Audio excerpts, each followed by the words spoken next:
Hey guys, what's going on? Hey, let's get started. I got a package from Jason Bascom, Unhinged Entertainment. Big thank you on the back. I thought I was getting more than this, but we'll see together, won't we? Let's wait till a few more people come in and we'll get started. Got to get something started. We'll pick up. Hey, yeah, let's relax and have some fun, as I put in the chat. All my links are in there. Subscribe, hit the notification button. Hey, all the good stuff. It really helps the algorithm. I need some help. Hey, help a guy out. Yeah, I put the YouTube channel in there and of course, my Ashcan book in there from Indiegogo on sale now. My Twitter link, my Instagram link. I held the chat. What else is there to do but pick up where we left off yesterday? Captain Canuck, number 9. Yeah. Always liked the colors. Didn't pick them back up in the day. Pick them back up. Didn't pick them up in the day, but I went back. I redeemed myself. I picked up a few copies. Paid more than 50 cents for them, but let's see the value in them. Have I read them? No. Need to. I will in my retirement. Or never at all. I'm just glad I have them. Very nice cover here. Number 10. Beyond the Second Chapter. August bi-monthly. Yeah, this come out from Howling Comics.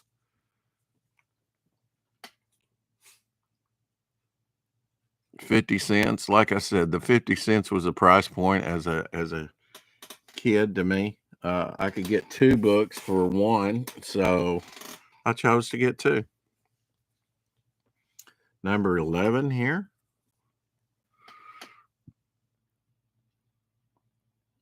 But I always liked the character.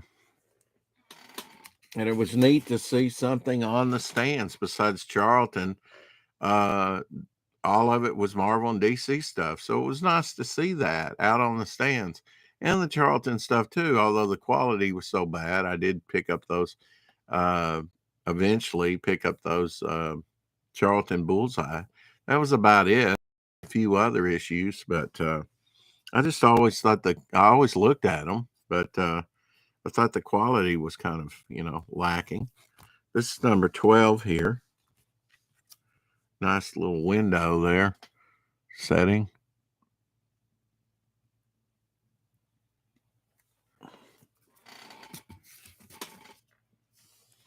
And this is number 13. Captain Canuck. A hero from Canada. I always thought that was pretty neat, and his costume looked good. The colors, and I was done through them, but it was more of a price point to me, and none of it just really sent over the top for me, to entice me enough to buy one. I don't think I ever bought an issue. Here's number 14. That's a nice cover. I mean, nice colors, easily readable from a distance. Hey, Hiawatha. Yeah, you're first in. And Hal, back to you. Hal Hiawatha. Have a unboxing, but we'll wait till from Unhinged Entertainment. We'll wait a little longer on that for some more people to get in here. Captain Canuck Reborn. This time under Simple, I guess. Simple. This is the prelude issue. Down here in the box, it says Splatter. He's coming. Character named Splatter in the box. Nice Captain Canuck with the Canadian flag behind him. Of course, this is the newer.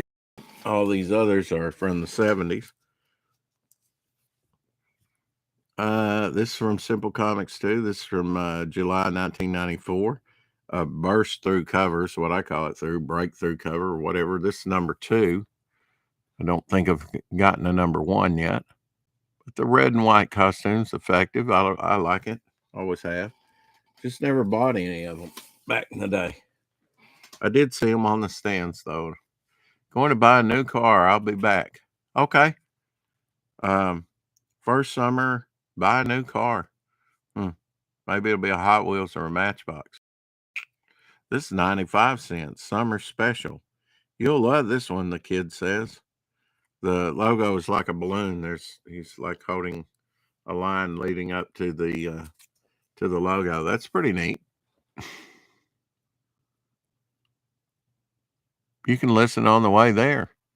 If you want to, Hiawatha. Shadowhawk Backs listens on the way home. All right, now into Ghost Rider. Ghost Rider's flashback issue. Don't know what that really was. I do like this burst through up in the Ditko box.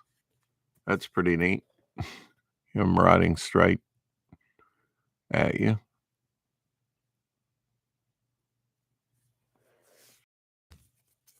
Watching, going through with my colorist as usual a little bit today, making changes. I think he's on page 6. I've been saying page 7, but I think page 6. Really need to have my quote Bible here, have it. John has it where it's all lined up and that things get misplaced around here to see what page and what's coming up. But so far we've went in order. I mean, he started with page 2 and 3 and then went to 1 and then over to 4 and 5. And now I think he's on 6. But still needs some tweaking, a little bit on everything. The glow of the wings needs to be right, and that will even have to be changed on page 2 and 3. But I don't want to overwhelm him by saying, okay, that needs changed too, because I've approved it. But we're just going to have to hash things out and try and get that up, on a mail up in the next 2 weeks, hopefully, and hopefully. Get the book at least ready to launch and with the satisfactory, colored photos for the campaign. And he's working on the first trading card, and I gave him instructions on, I think, 3 more today, so he can at least have them flatted and then color them, render them. And so it's coming along step by step, inch by inch. Here's Ghost Rider number 1. I really like that cover when it came out. The way it was colored and everything. I don't know what he's holding there, but I have a thing in stories called an infinity rod. And hey, Rozzy, I'm always stopping by to leave like Ninja. Yeah, thank you. Little Ghost Rider there. But I have like a little rod like this that's like a infinity rod in one of my stories. Thank you, Rozzy, for coming in. As always, going to do a unhinged box absolute 2. I really thought it'd be bigger because I backed it at the highest level, but maybe this is just the first installment. Mine was a pretty big order. We'll see what's in there when some more people arrive. Hiawatha's been in here and Risey, and they both left. Oh, well. Here's another one of those Superman special editions from the Daily News, a Daily News exclusive. It came in the newspapers. This is probably my copy. I don't know. I mean, I received a few of those, and they're kind of scattered, I guess. 52, this is week 22. Talk about confusing. Magnus Robot hunted. Yeah, he's in trouble from the Metal Men. Plus the origin of Green Lantern. Yeah. Pretty nice cover.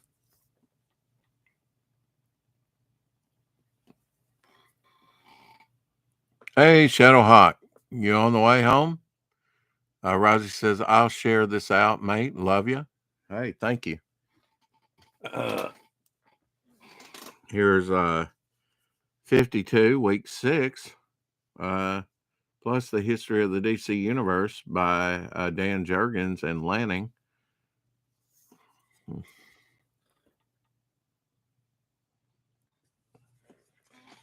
I got all these in trade paperback form, and binge read them when I was, over a decade ago. I know.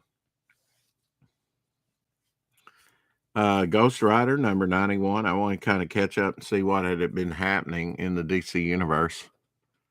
And I got a few of the individual issues along the way. Of course, like the first cameos and appearances of Batwoman.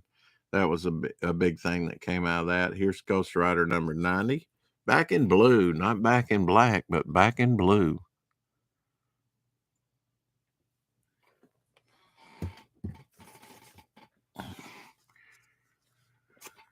But I have no clout. Yeah. I really like this. This is a Salvador cover. Ghost Rider number 57, On the Road with Wolverine. They're both on their motorcycles. Vroom, vroom, vroom. That's pretty nice. I don't really know. And black sensitive cover up top here. Of course, a lot of black in Ghost Rider, right? This got part of the Midnight Suns. This Ghost Rider number 51. Again, this looks like Salvador to me. He's back with a vengeance. Is he always coming back? Back in blue, and now he's back with vengeance. And they had a character named Vengeance, right? That had the long incising teeth. I think I showed one there of those the other day. I have a lot of these Spirits of Vengeance. I think I got a bunch of these when I bought that comic book shop out. This is Spirit of Vengeance number 2. This is, I believe, an Adam or Andy Kubert. I can't remember. Cover. I don't see a signature anywhere.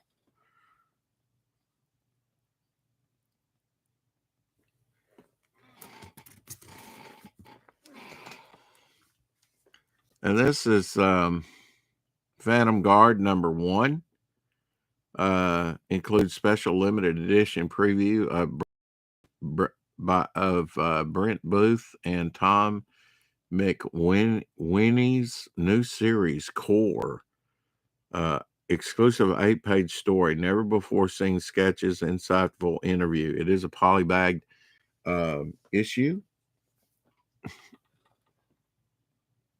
So it's going to be kind of hard to see, but I think I pulled out another one of those to put with this one somewhere. Maybe over here. Yeah, maybe not. And speaking of motorcycles, here's a Blastus 2. Really like this with the jacket and everything. The rider on the motorcycle. It's pretty dope. It's hard to see in the package, but he's just pretty cool. Pretty cool. Don't show a lot of manga here. I got manga, anime. Shoot, I don't know. Viz Select Comics. Part 12 of 5. Or part 5 of 12. How about that? Of Ranma. Half. 1, 2. I don't know. Just dusted that off and found that. That's not in this box, but thought I might show that. Some of you might enjoy that.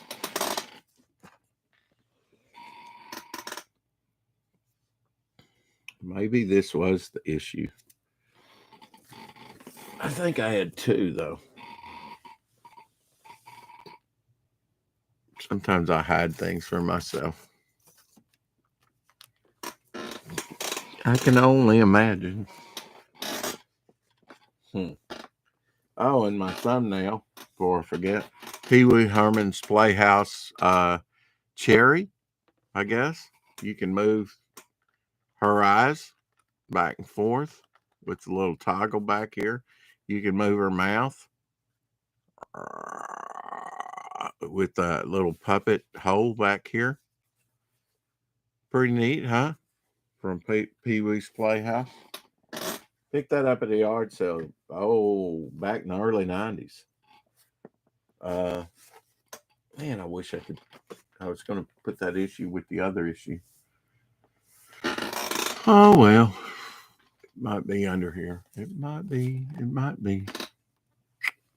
Just never know. Here it is. This is Wildstorm. Includes special. This is different, but it's similar. Wildstorm Special Edition preview copy of Warren Ellis and Oscar Jimenez. New series, exclusive 8-page story, never before. Sketches, insight, insightful interview. It has a couple of cards there. Someone wrote in gold a 4 on the bag. I don't know if it's on this outer bag or on the inner bag or what. Pretty thick book. Similar to that other one.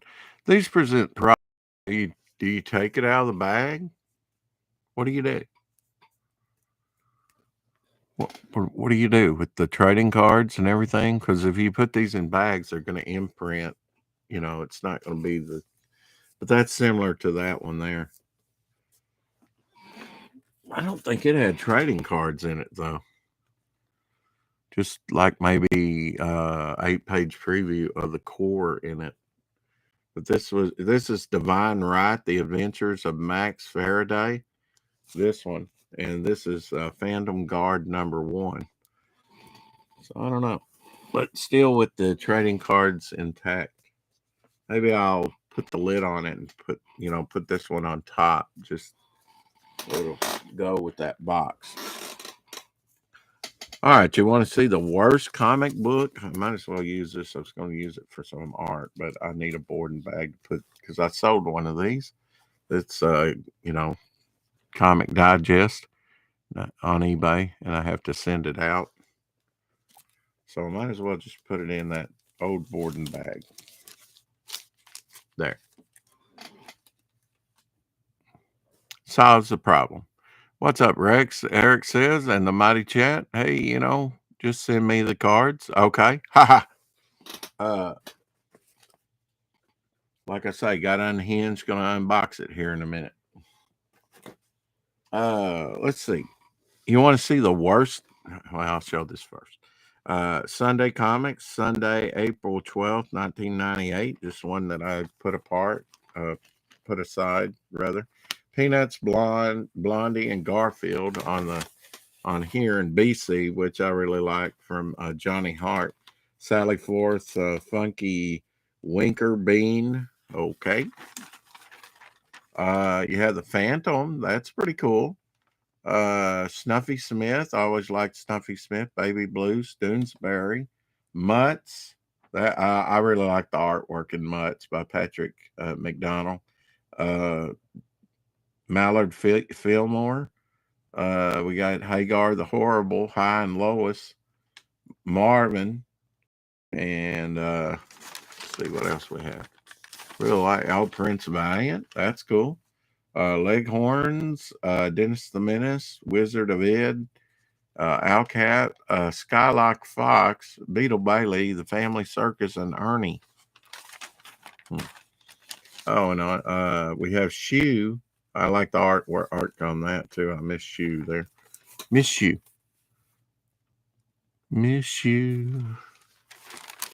From 1998. That's a blast from the past. You want to see the worst condition comic book I probably have? I really like the cover, but some mice kind of chewed on it just a little bit, just on top a little bit. I don't know if you can notice it or not, but it has a bomber within, the turret, on the bomber, where he's firing the machine gun, the heavy, probably 50 cal machine gun, and you have a Japanese Zero that he's smashing with his bullets, and Underneath is the Japanese aircraft carrier that it flew off, I guess. See the bazooka in action, it says. 10 cents. It's a Hokefer issue. Anyway, it doesn't matter. Not going to get it graded. Love the red, white, and blue comics. You know, this is Hero Comics. I'd like to get another issue of it, of course, but I couldn't bear myself to throw this one away. Golden Age goodness. Just bag it up and, you know, put it in a box. Good conversation piece. But yeah, that's probably the worst condition comic I have. And I have some, I mean, that has a cover on it. I mean, I have some coverless and they look better than this. Yeah. At least the mice ate well.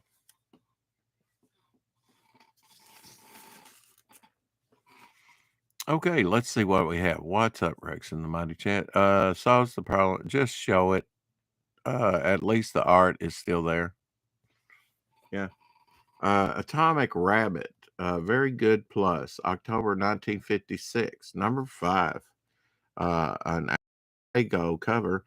Now, Alfago would later, this is 1956. Did I say 55? I don't know. Anyway, man. 10 center, 56, October 56. So the golden age has already begun, you know, with the earlier, a month or so earlier, with the first Flash and Silver Age Flash in showcase number 4. So this is one of the earliest golden Silver Age books out there. Almost was Golden Age. This is October 1956. Alfago, he would do some work for Charlton. I know at least up into the mid 70s because I saw some Charlton, you know, funny animal stuff like this of his work, unless they were just reprinting it. So, and look how big this approval cover is from 1956, Epic number 5. Here I come to say the day. No, that's a new cat. That's another character. Mighty Mouse. Posting new videos today. Oh, cool. Yeah. Oh, and yeah, I have an oversize of this. I don't know if this came with that or what, but I've shown the oversize to this. I should just grab it, right? And for comparison. Jack Kirby's 3D Cosmic Publications. 3D Cosmic book includes free 3D glasses, 3D Collector's Edition, Jack Kirby Battle for a Three-Dimensional World. A one shot that he kind of did. Now that's ninja cool.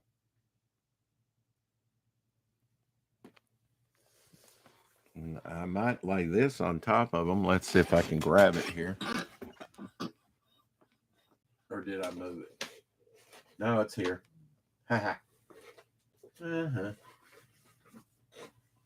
Sitting on top of a Golden Age Captain Marvel. Yeah. Inside 3D Cosmic poster. Maybe this came with that. And I just set it aside.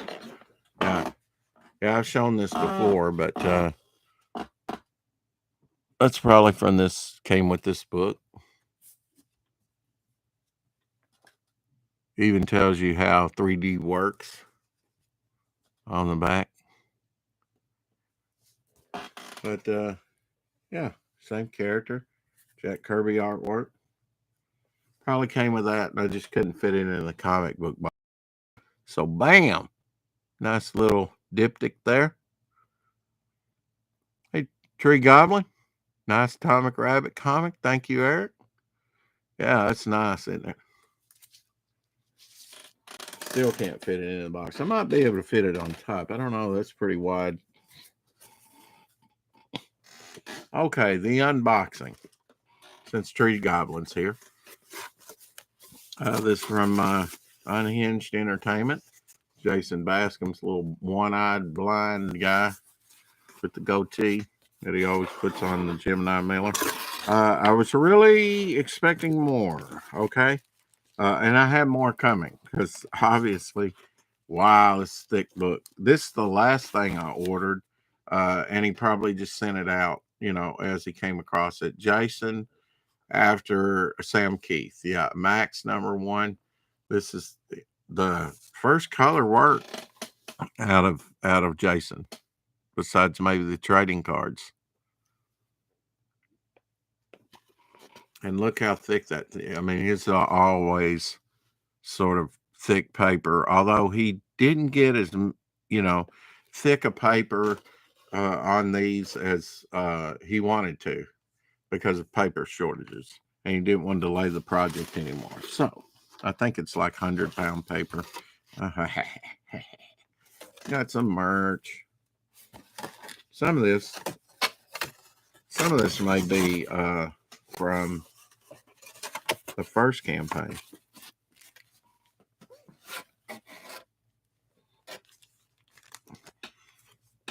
Is he doing like Wanger, sending it in a Ziploc bag? How cool is that? And that looks dope. Yeah. Yeah. Ziploc bag like Wanger sent Super Harem out. At least I got one and with the Ziploc bag. Some of the earlier ones got boards and bags or something. Yeah. We like CG projects. And hit the like button, hit the subscribe button, and up top I have my link. Go check out my campaign, such as it is. When you buy one book, you get one free, plus you get 4 trading cards. Not bad. Here's the absolute card. I should have all the merch coming in. There shouldn't be anything I don't get from this campaign because I backed it 7 times. Yeah. Nice, huh?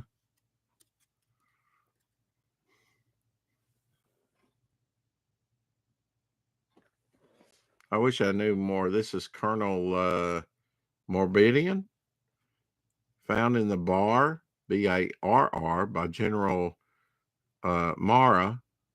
I'm not even going to try and read this. Man, it's got a nice feel to it. Nice satin feel. Big words. Big words. Nice Unhinged Entertainment sticker. Yeah. That has a nice feel to it, too. Oh, yeah. Cool. The bar. Well, it's a coaster.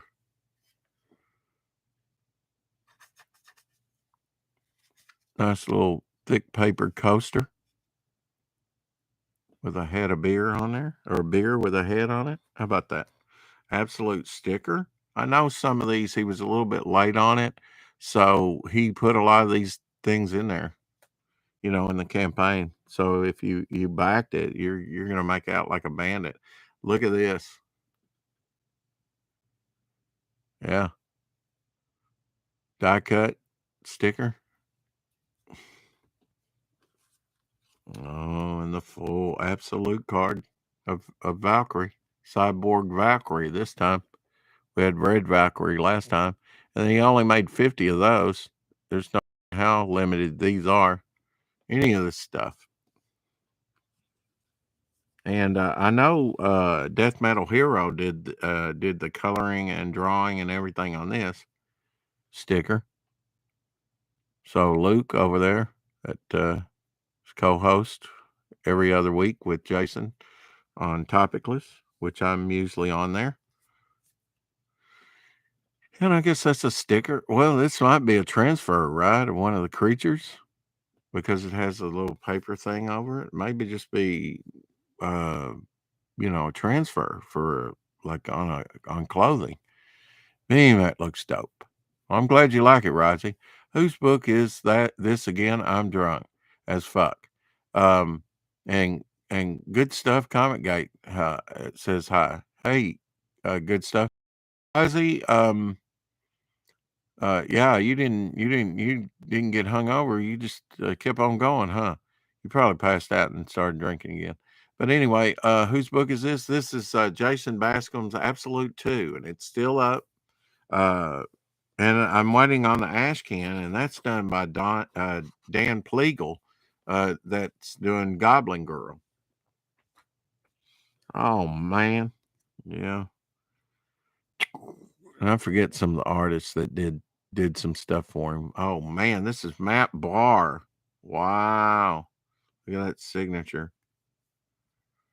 I think this is printed on there, but must be his stuff, huh? Matt Barr, that's done USA Assassin, and over there I have like pages from like issue 2 and 3 of that I picked up in an auction. Here's another Matt Barr, I guess.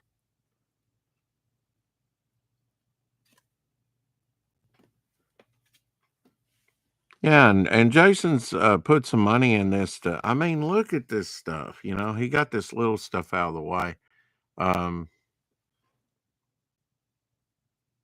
So is this Irene that or is the Sieging the Fragtober winner? Is this her stuff?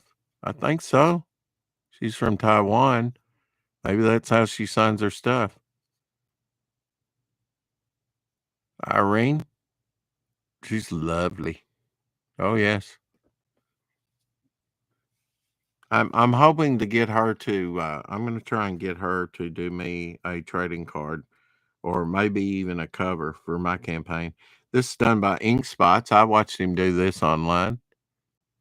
He's been taking a class where you put a white undertone and then you color it. This is one of the Omni or whatever they call them, you know, from the stuff, but Ink Spots. And Frog G Mail Up is up. So, you know, I didn't drop the link to any of the other campaigns today because I had stuff closed out and I kind of ran out of time. Now, this is Nefarious Rex. Well, I like that. It has my name in it. Yeah, he has stats. I know on some of these where you can play like D&D, play the characters like D&D. I forget who he said this was. This might be Matt Barr too. I don't know. That looks like Jason's type stuff, but this is one he was touting early on with the campaign. Oh yeah, this is another Matt Barr.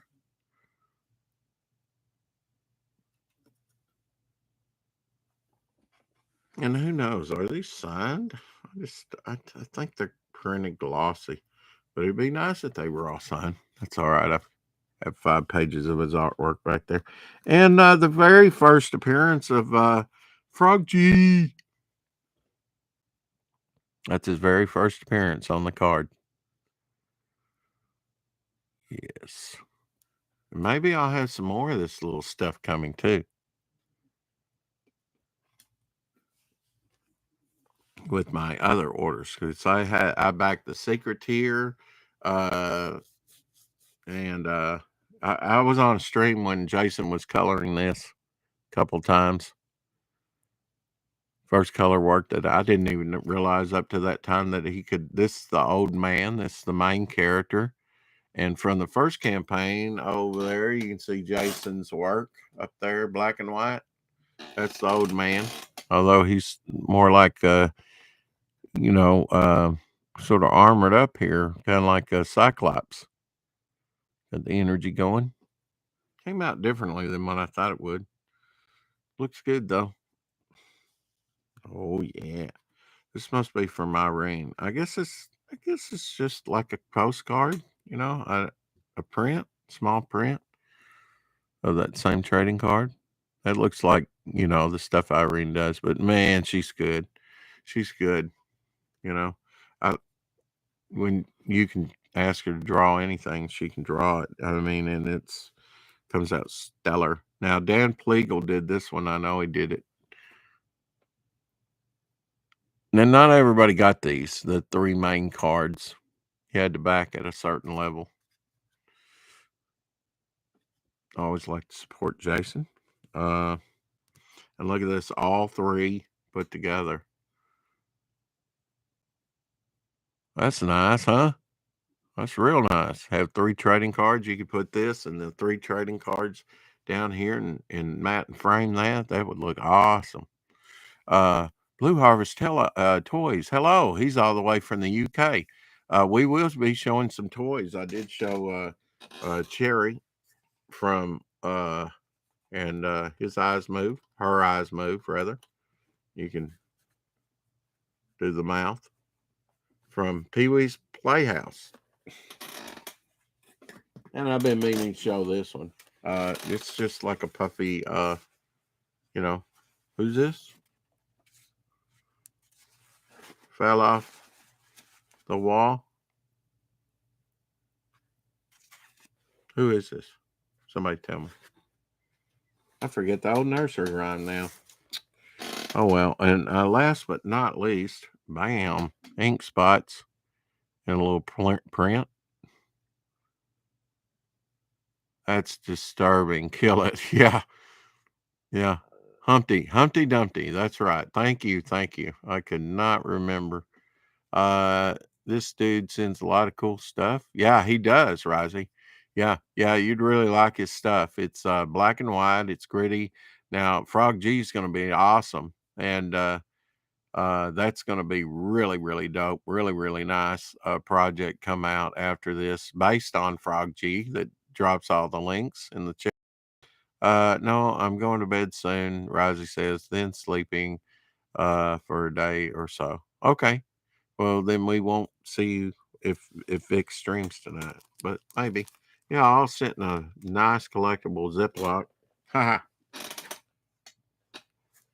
All right. Since we have Blue Harvest in here, I had to do some toys. 2002 Mini Cooper.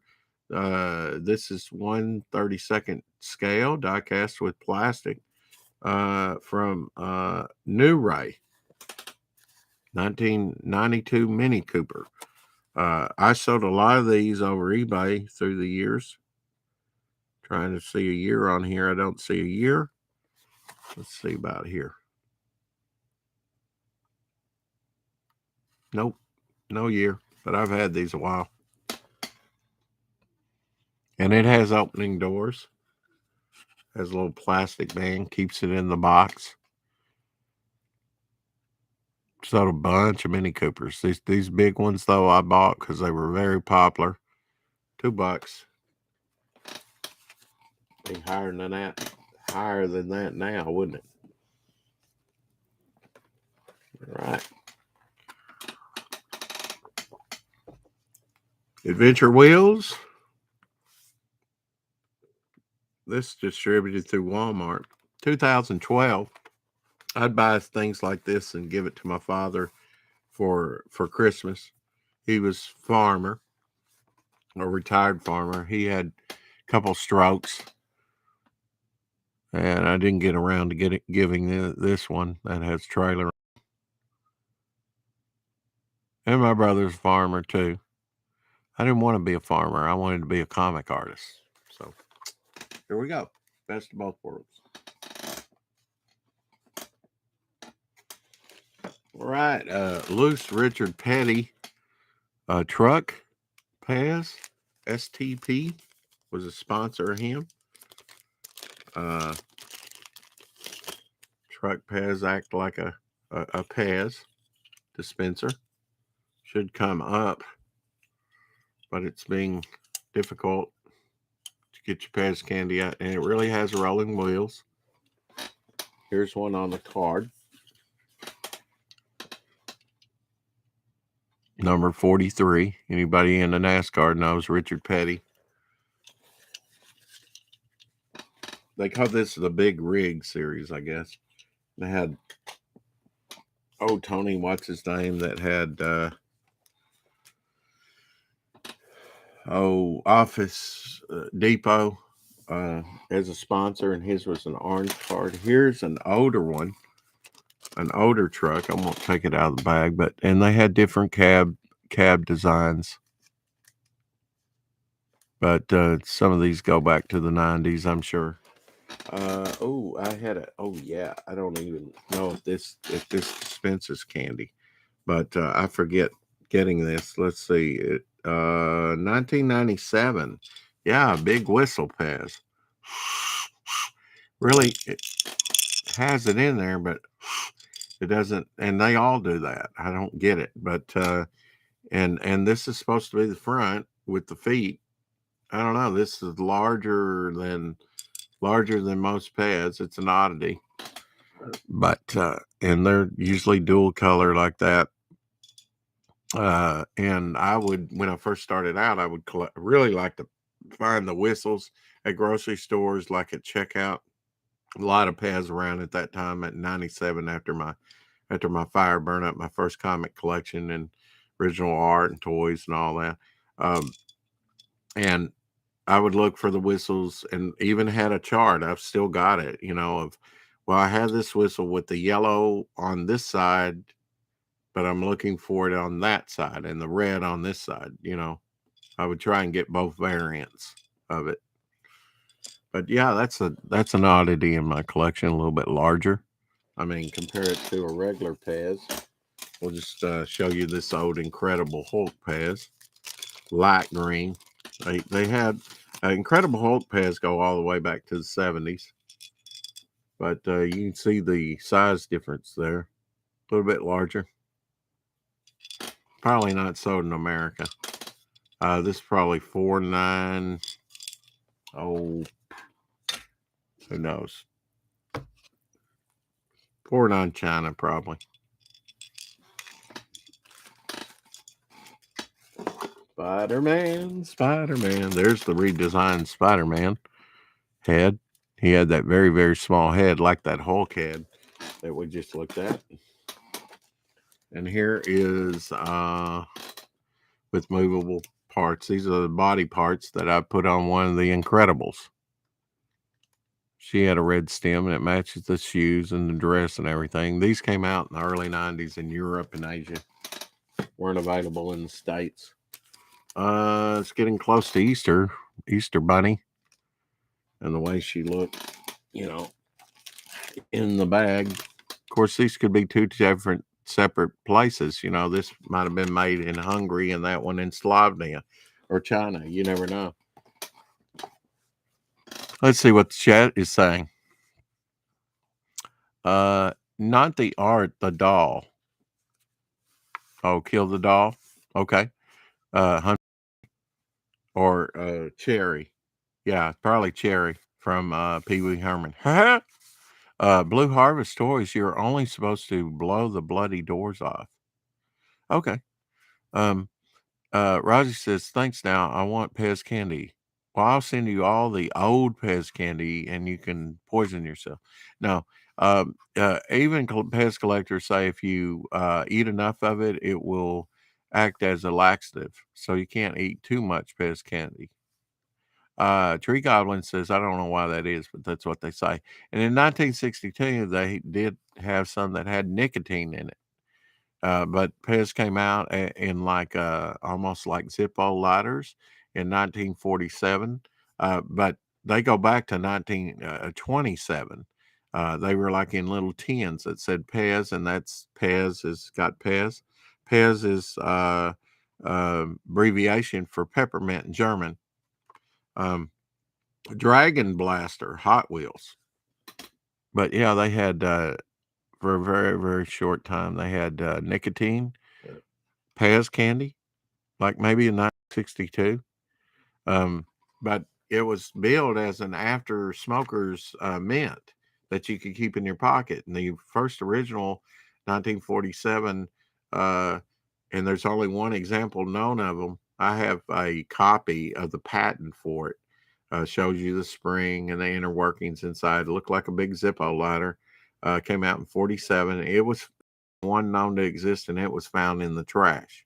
I did that with a fishing lure once. There was only 24 made of a head and lure. It was the first plastic lure, double like a top water lure.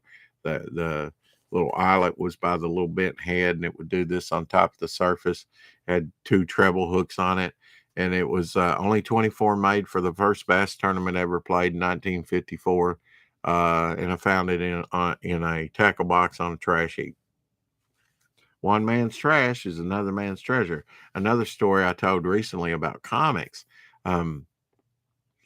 My friend Robert out in Arizona, he got he went to the laundry, and this old woman comes up, and she was looking around, and he started talking to her, and maybe she came in, I don't know the story exactly, and asked if they had a big dumpster.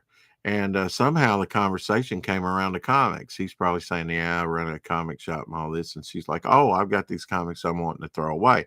Well, they were all the anti-Nazi, American propaganda type stuff from the 40s, uh, books. And she said, I want to throw them away. I don't want to fill up my trash can. I need a dumpster or a trash can big enough to put these in." And he said, "But you can have them if you want them." And he said, "Well, I've got to be honest with you." Him looking through them, some of these are worth a lot of money. And she says, "I don't care. You can have them. I just want to get rid of them."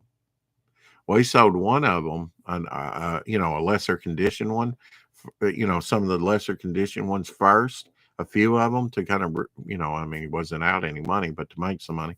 And one of them was an early Wonder Woman. He sold for over $3,000. So one person's trash can become somebody else's treasure. And stuff is being thrown away all the time. Mike told me over the phone the other day that just a couple of years ago, that they were throwing away stuff and what it was, and he said, if I was there, I would have got all that stuff and kept it. It's collectibles, but they were just throwing it away. He did save a large Eiffel Tower, you know, uh, that they were throwing out, but the collectible type stuff, he let it go because they were already loaded up with stuff. Uh, but treasures are being found and lost every day, just like my fire. After my fire, I said, well, everybody's comic book collection just went up. And all those comic books, those 14 rather, long boxes can be replaced. It was the original artwork by Jim Starlin and Dan Day and John Byrne and all that stuff. Uh, uh, Jim Staten, Joe Staten, all those things that I picked up, uh, just that they're one of a kind items, irreplaceable. Uh, some of them may be rare items, but they're not one of a kind. This is a Mike Mignola, of course, Hellboy, Lobo, #1, Un-American Gladiators. Mike Mignola cover. He did some of those. Maximum Security. I was unaware of this, but I had. I'm looking. Okay, it was this page, I guess. I think it was this page. The cover, I may still have it. I may have sold it. The production artwork to the cover here, Maximum Security, Dangerous Planet. Of course, one of my favorite Marvel characters, the Living Planet Ego. This is Jerry Ordway. Maybe the whole thing drawn, but I think Jerry Ordway did the covers to these. There's like 3 of them. I have or had the production artwork to this, I think. I'm trying to think which one. It definitely wasn't that one. I think it was that one. This nice Jerry Orway. This is 3 of 3. Let's see what that was. This is 1, right? It begins here. Yeah. The event that will rock the Marvel universe. This is 3 of 3. Kind of keep them out of order, or get them out of order. I met Jerry Orway back in 1985 in the like a little art contest giveaway to fans. He did a Fantastic Four, fully colored, and I think it went, or an auction. I think it went for $300. Oh, this is 1 of 3. So I don't know. I don't know. I think there was 1 of 3, and then that one was a special.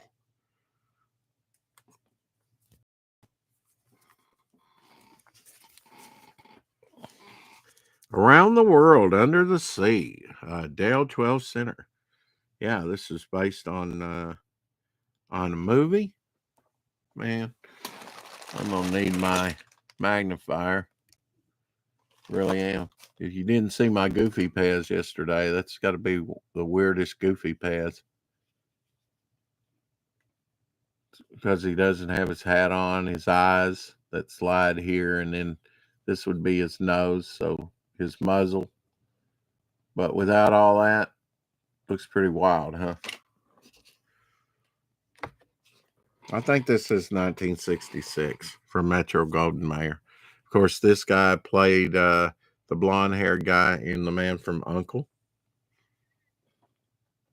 That's just a painting representation of him, but pretty neat cover, huh? 1966, Dale 12 Center.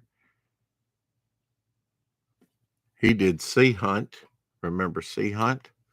That was before my time. I mean, I was only born in latter part of 65, so. Let's see. Lloyd Bridges. Yeah, I've got it written there. Lloyd Bridges and David McCullum. That's who did The Man from U.N.C.L.E. And Shirley Eaton there in the middle from 1966. Should have just read the back, huh? Flash on. No, not that Flash. Yes, that Flash. Flash Gordon. What am I talking about? Oh, Rozzy needs a wrench. I thought he gave him one last time he was in here. I'm sorry. And I know he says, well, I wouldn't know what to do with it or cut it or something. Why is that not working? Oh, add as moderator. There you go. I think that worked, Rozzy. Shoot, man. We stayed up late early this morning. You're only supposed to blow the bloody doors. Okay. No, I'm on water now, Goblin. Hey, Rozzy, have you been drinking for 24? I don't think. Thanks. So now I want. Let's see. Hi, everybody. No, I don't. Wait. Witness stuff. Can I have it? Who's? I couldn't understand that one, Rozzy. Who stranded that fire? Who started that fire? I want their head. I didn't hatch till the middle 70s. Oh yeah. And Blue Sasquatch says, was that Pee Wee's talking chair? Yes, it was Pee Wee's talking chair. And just for you, Blue Sasquatch, I will show it again. It was called Cherry, I think. I think she was called Cherry. And the back has like a little hand to work the mouth, and then that little toggle for the eyes to go back and forth. Hey. Pee Wee's Playhouse. Flash on. Yeah, that Flash. Flash means Ming and Nightmare Battle. This is number 34. It is a Whitman variant. 34 real small up here. That's how you know what issue number it is. Nice painted cover. Number 34. Whitman. And back when I had my comic book shop in 82 and 83, Whitman's were a joke. So were modern reprints. I don't hear a lot about modern, but Whitman variants are worth more. Flash again. Flash on. Whitman, can't tell you what issue number this is. Didn't have time to look it up. Flash can't resist fighting his way into Ming's trap. Nice painted cover, Whitman variant, which would have been Gold Key, I think. I mean, looking at this stripe here, Gold Key probably had the rights. Was doing, but here's the Whitman variant. Little sword play going on there. Of course, I like fencing. I took fencing and was pretty darn good at it in college. Won the tournament anyway, best out of 40 people. There's only one guy out of 40 people I couldn't beat, and the women were tough, you know. Sometimes you'd only win by 1 point. Rozzy is one of the founding members of the Sleestackians. I didn't know that. That is so cool, man. Yeah, and if you didn't live over in England, I would send it to you, Blue Sasquatch. It's just something I picked up in a yard sale. And you would probably take better care of it. Cherry is cool. Lorenzo says, blue from Blue out of Blue Harvest. Blue. Yeah. You like just blue stuff? I love you, dude, but I got to pass out. Rock on, ninjas. You too, Rozzy. Take care, Rozzy. Lorenzo says, Flash number 120. No, I was looking at the price. 120. Number 5, Flash Gordon. And this is an Al Williamson cover. Flash is ambushed by the most terrifying creatures in all Mongo. A little lava flow going on behind him and Dr. Zorkoff. Love the ray guns. Al Williamson. King Comics. Silver Age goodness. Kind of like where it just stops the color and just white down here. Flash Gordon. The one and only. One of the original superheroes or action adventure type guys. This is Flash Gordon number 1. Very good. From March 1965. Marooned on a monster-infested planet. Torn by war. Flash and Dale are hunted from every side. Oh, no. Number 1. Dinosaur cover. Lizard representation. Lorenzo. Gotta have it. Every episode. And there you go. Now, this was only one of 5,000 made, limited to 5,000.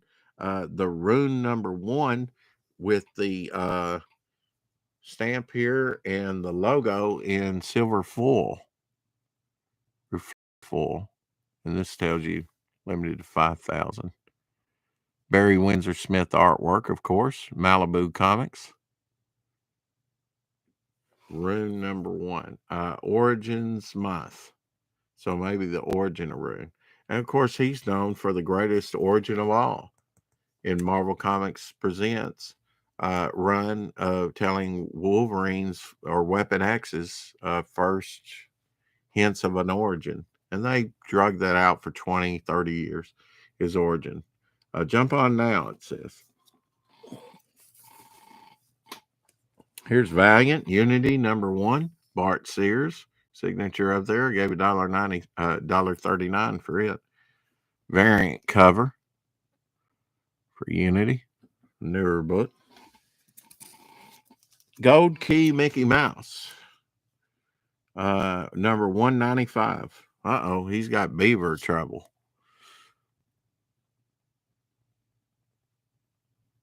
Relax. Go to it. Dale, Walt Disney Mickey Mouse. 10 center. Number 41 with Pluto.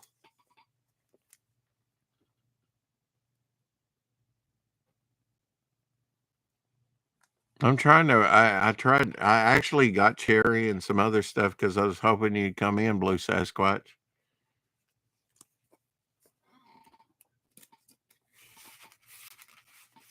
I'll try just for you to work more toys into it. Now, I have more than one copy of this, but this is pretty pitiful, condition copy. Sam used to own it because he wrote his name on it. Walt Disney's Mickey Mouse number 37. And I have the later reprint that reprints this cover as well. It's a pretty neat comparison to see the original with the later Gold Key reprint. And one's a Dale and one's a Gold Key. I think that's how it worked out. Fish is going after Pluto's tail, and he doesn't like it. I always like this cover. And the boat's name, of course, is Minnie.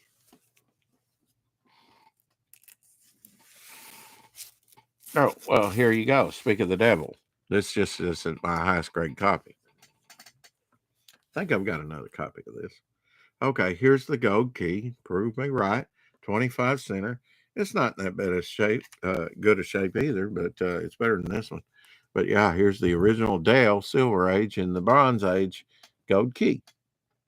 little difference in boat color and other coloring. He's wearing red here and blue there. The fish color is different. It's pretty neat to see a difference, huh? Put these, get fairly decent copies and put them side by side for comparison. Or not. Not forcing anybody to do anything.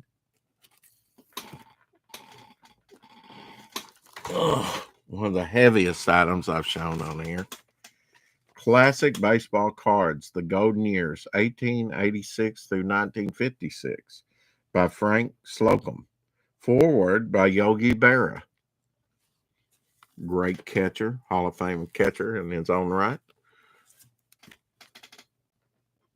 Big hardback book. Very thick. Very heavy. Has some autographs there, signatures on the back. See what year this came out. This is tabletop size. Originally $80. So not a cheap book. Shows you some of the tobacco old baseball cards or whatever they were. Let's see what year this was though.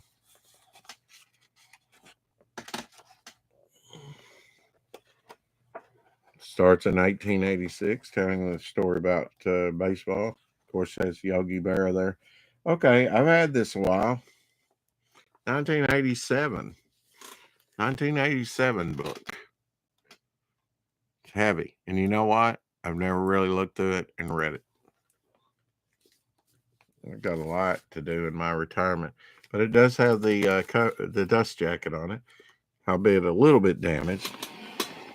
Man, that thing's heavy.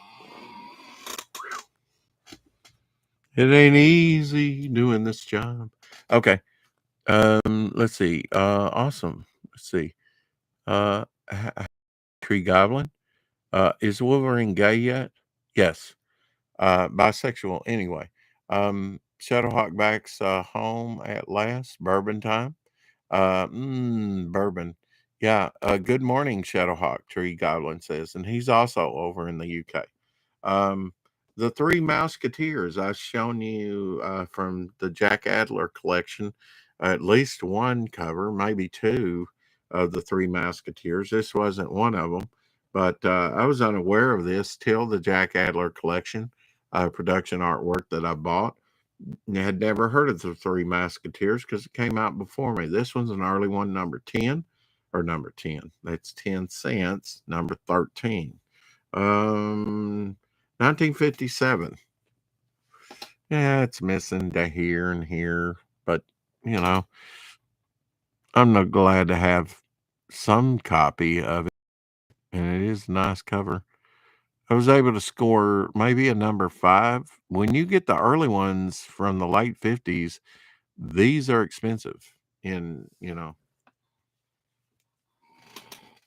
start getting up there in price. Let's see. What did I? Yeah, January 1957. Yeah, number 13. Okay, I sold this in my comic shop. Had multiple copies of it. Of course, my first collection burned up due to arson. So I had to shell out $39. Keith Giffen cover, first appearance of Lobo, Omega Man number 3. Now that's a gay character when he first came out. His costume and everything. But yeah, I sold this in my comic shop. 82, 83. Well, what year is that? Probably 83. DeCarlo inks on that. From Caliber Press, the Rocky Horror Picture Show, number 1, the comic book, based on the original screenplay by Richard O'Brien. Copyright 1990, 20th Century Fox. So around 1990, maybe. Rocky Horror Picture Show. The comic book.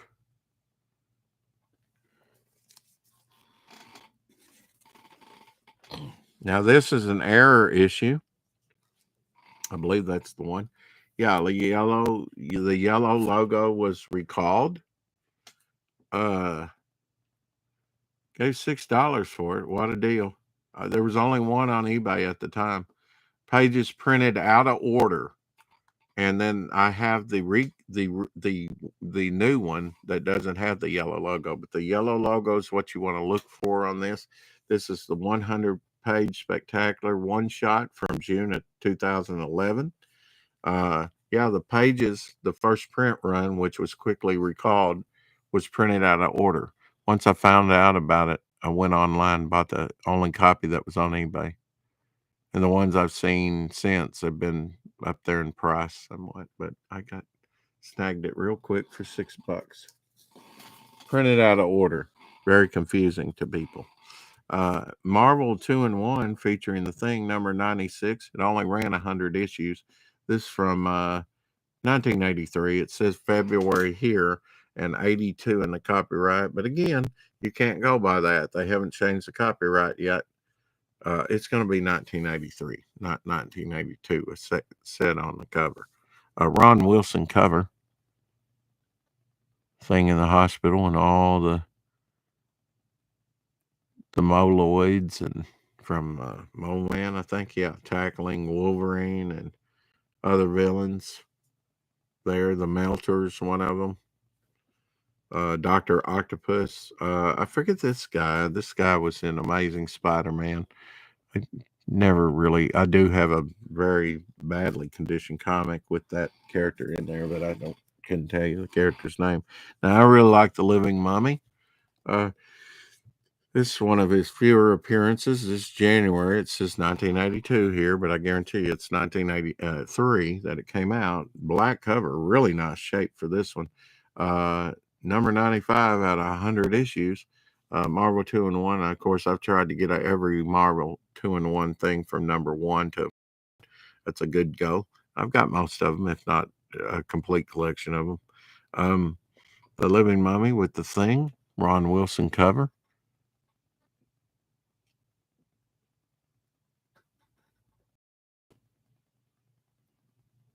I'm trying to think of the artist who drew this head because he did that in his early appearances in the 70s. Of course, this is the early 80s. And I might have carried this in my comic shop. 82, 83 is when I had my comic shop. So some of these issues during this time I may have had in the comic shop and just don't remember. Some of them I do. Mostly the direct stuff like Camelot 3000, Brian Bolland's Camelot 3000, and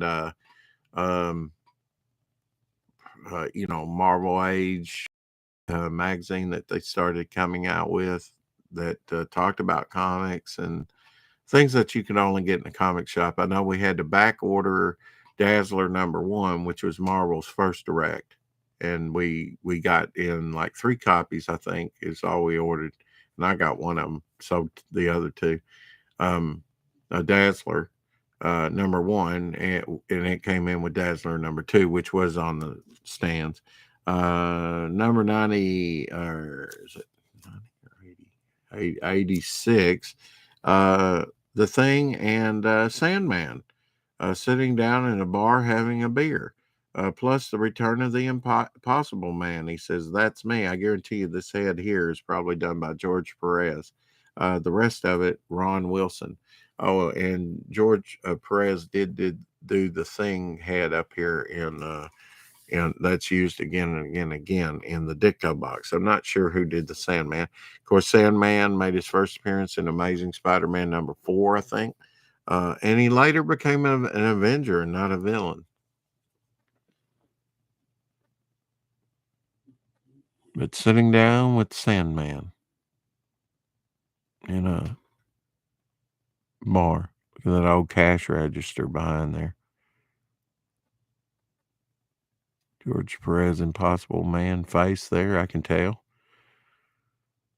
Thing head up there in the Ditko box. Not sure who did this. If I studied, I probably could. I mean, not just that image, but former art. Marvel 2-in-1. A lot of these are going to be Marvel 2-in-1. Number 85, Spider-Woman. The Final Fate of Giant Man. I think he passes away, actually. It's sad that Spider-Woman wasn't featured very much on this cover, just a little down here. And then, of course, the head up there. That was probably done by John Buscema. And again, George Perez. Thing head up there in the Ditko box. I don't know if that iteration of the Giant Man died of cancer or what. Can't remember. I know they did that to Captain Marvel. Let's see.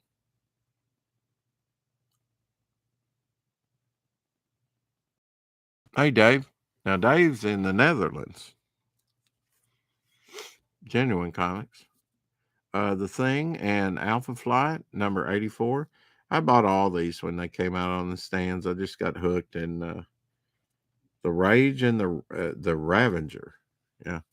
And these have a taggy quality. Like I say, some they probably need to be replaced because I've actually had some get oily on me. Plastic is a petroleum product, and over time it breaks down, and that's an indication I probably need to switch these out.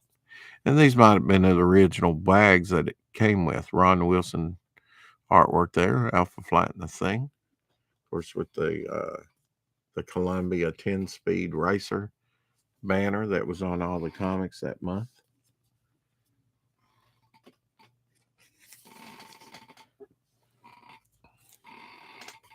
And 2 copies of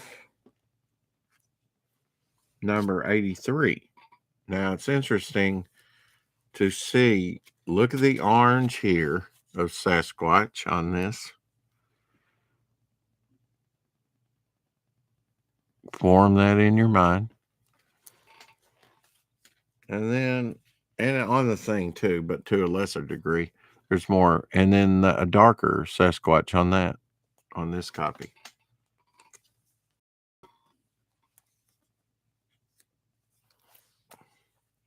Darker, lighter. You see the difference?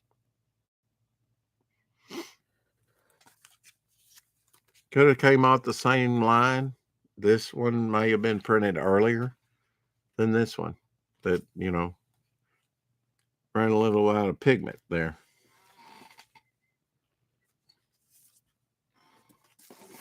I mean, of course, it's going to be first printing, but could be a different operator when they were mining it up. Hey, trusty sidekick, been missing you. It's been a while since you've been in here. Marvel 2-in-1, The Thing, and Captain America. George Perez had, John Byrne, Captain America had. This was a great story.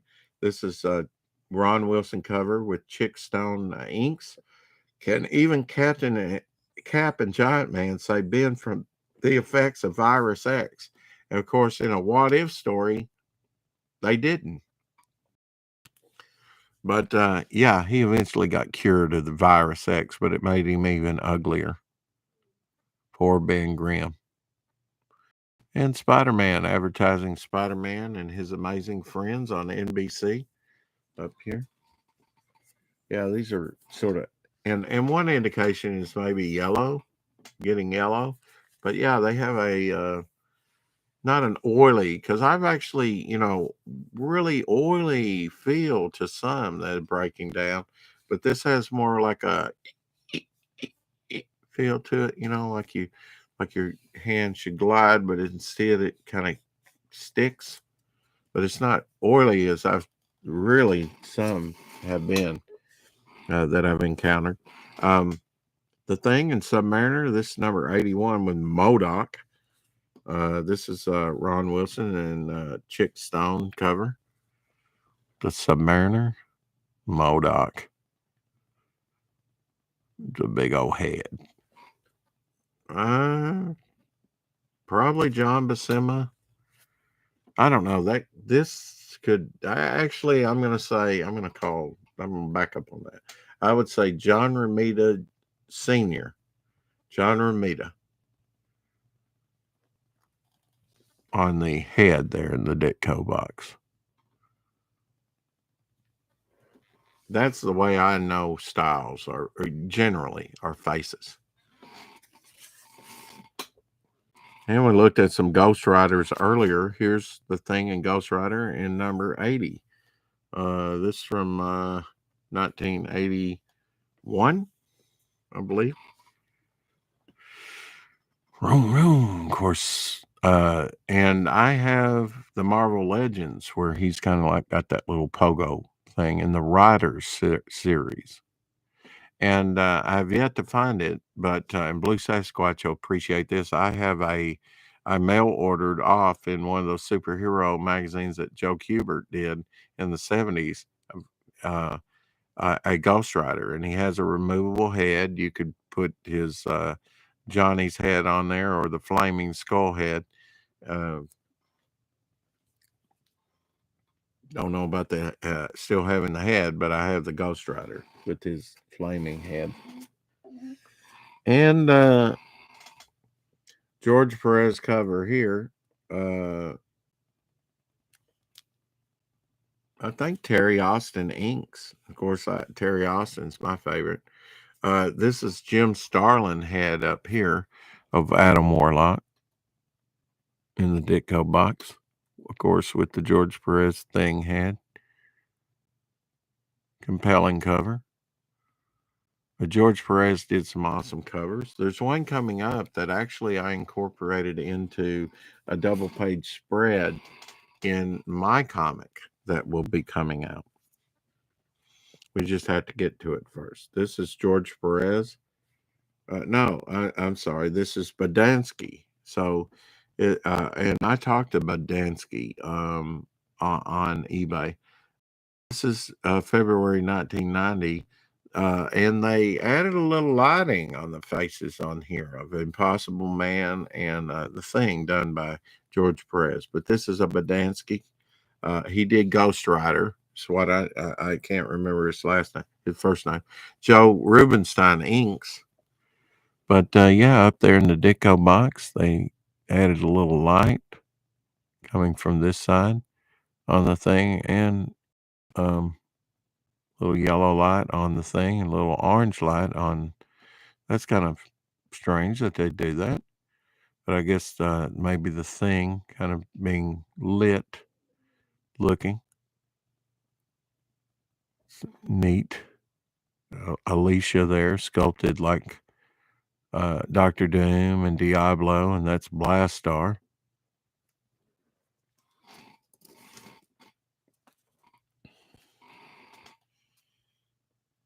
This is a Badansky and Chick Stone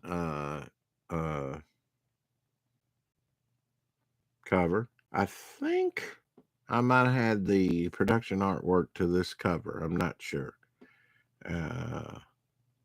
Number 59, Towering Inferno. Of course, Towering Inferno was probably the first Steve McQueen movie I watched with Paul Newman.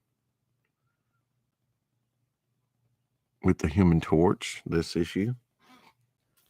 And this would be, it says January 79 here in the copyright January issue, so it's going to be 1980 January. Can't trust it. Okay, this is the one that influenced the double page spread. Mainly this outline character here.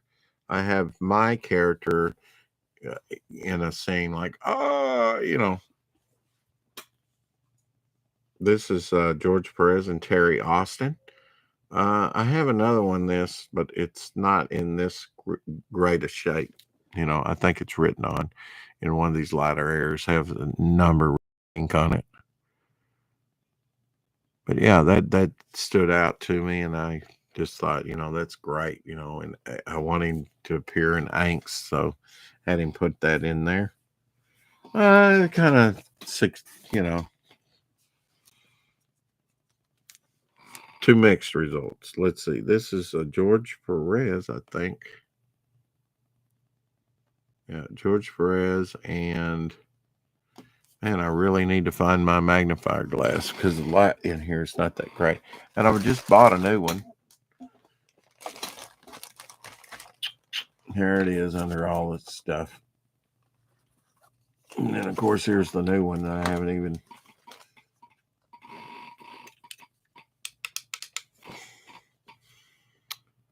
Al Milgrom. Okay. George Perez and Al Milgrom.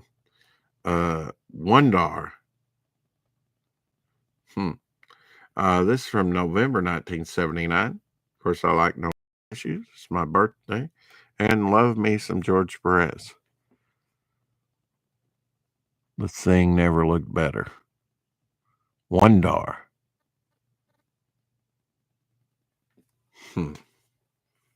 Also, within Project Pegasus, $1 Wakes. Yeah, you got the Black Giant Man there and Marvel Boy or Quasar. I don't know. It's confusing. He originally came out as Marvel Boy. And of course, in this issue, you have a classic John Byrne and Joe Sinnott cover with Quasar. Jack Kirby head up here. No mistaking that. Kirby head.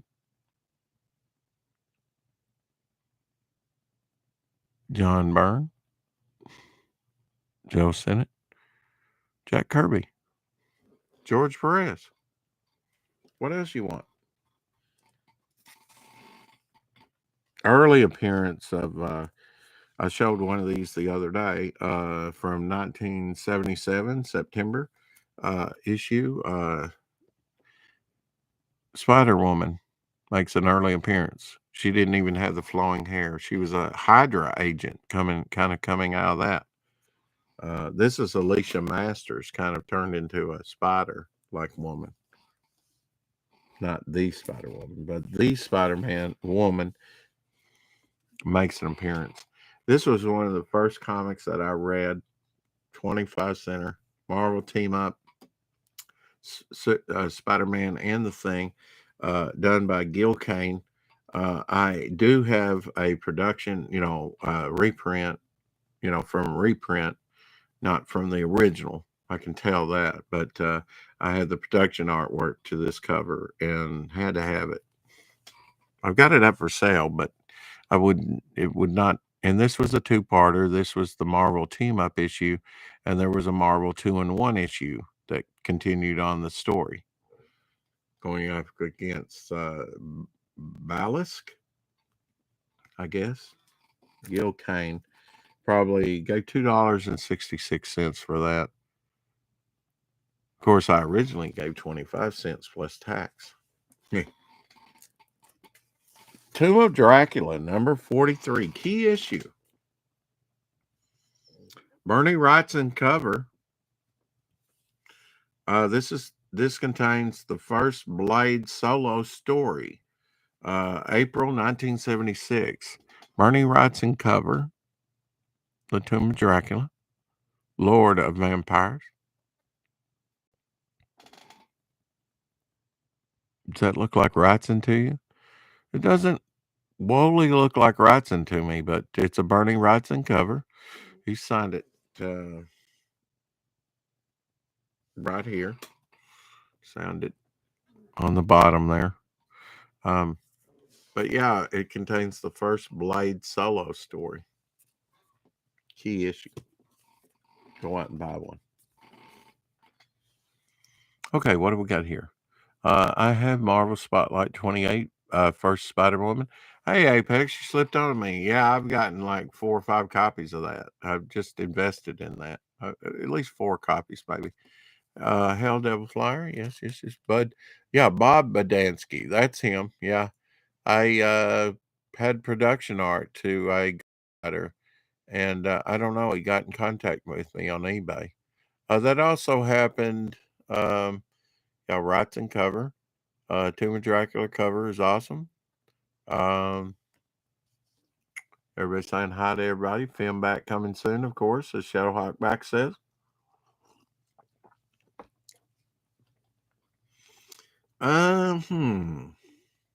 Jack Kirby cover.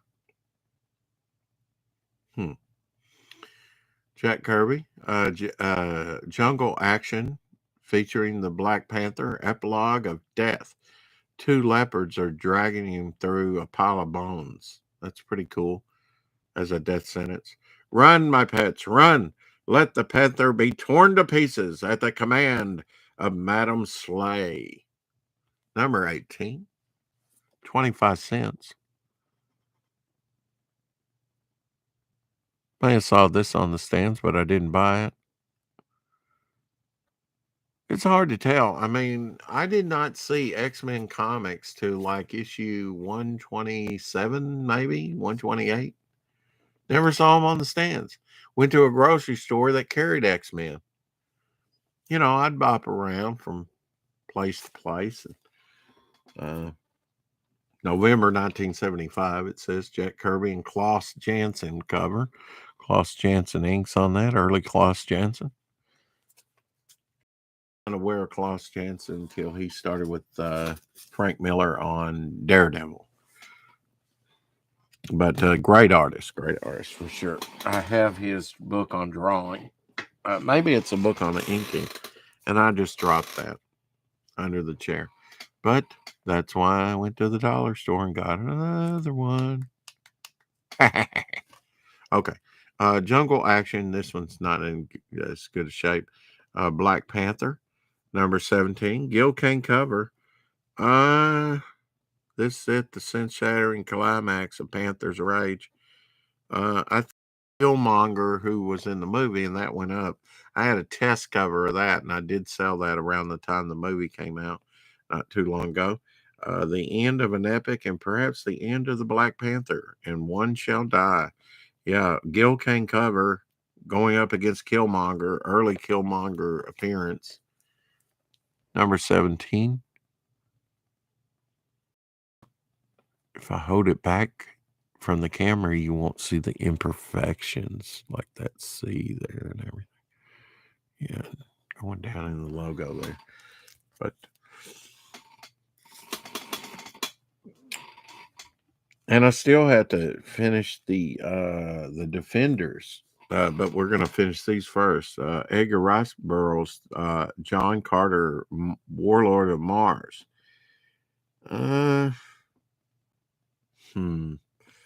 Not sure who did this cover. Alan West, maybe? Maybe not. But he's in contention. I don't think so. I'd have to think about that. Ernie Chan, maybe? Could be Ernie Chan.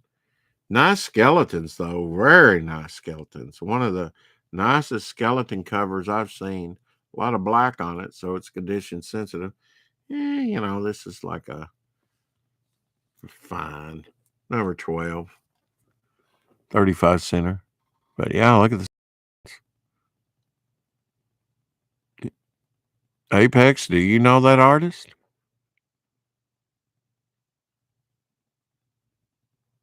I'll find out. I'll look it up.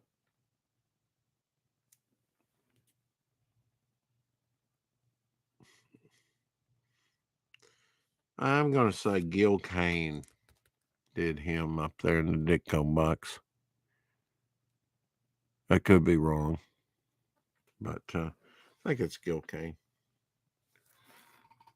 Inked by somebody else. Yes, I do. Alan West? Was it Alan West? Did I get that right?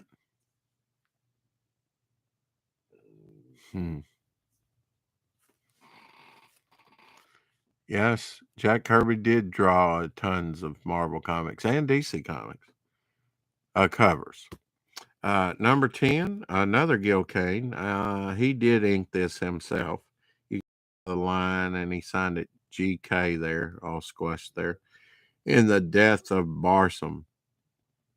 You'll be shocked when you read the final chapter of the Air Pirates of Mars. Number 10, 35 center. Gil Kane inks over Gil Kane pencils. You can just tell by the line weight and everything. And I think when he did that, he did GK. I know in the early 80s he signed it like that a lot. And that's when he was inking all his stuff pretty much. In the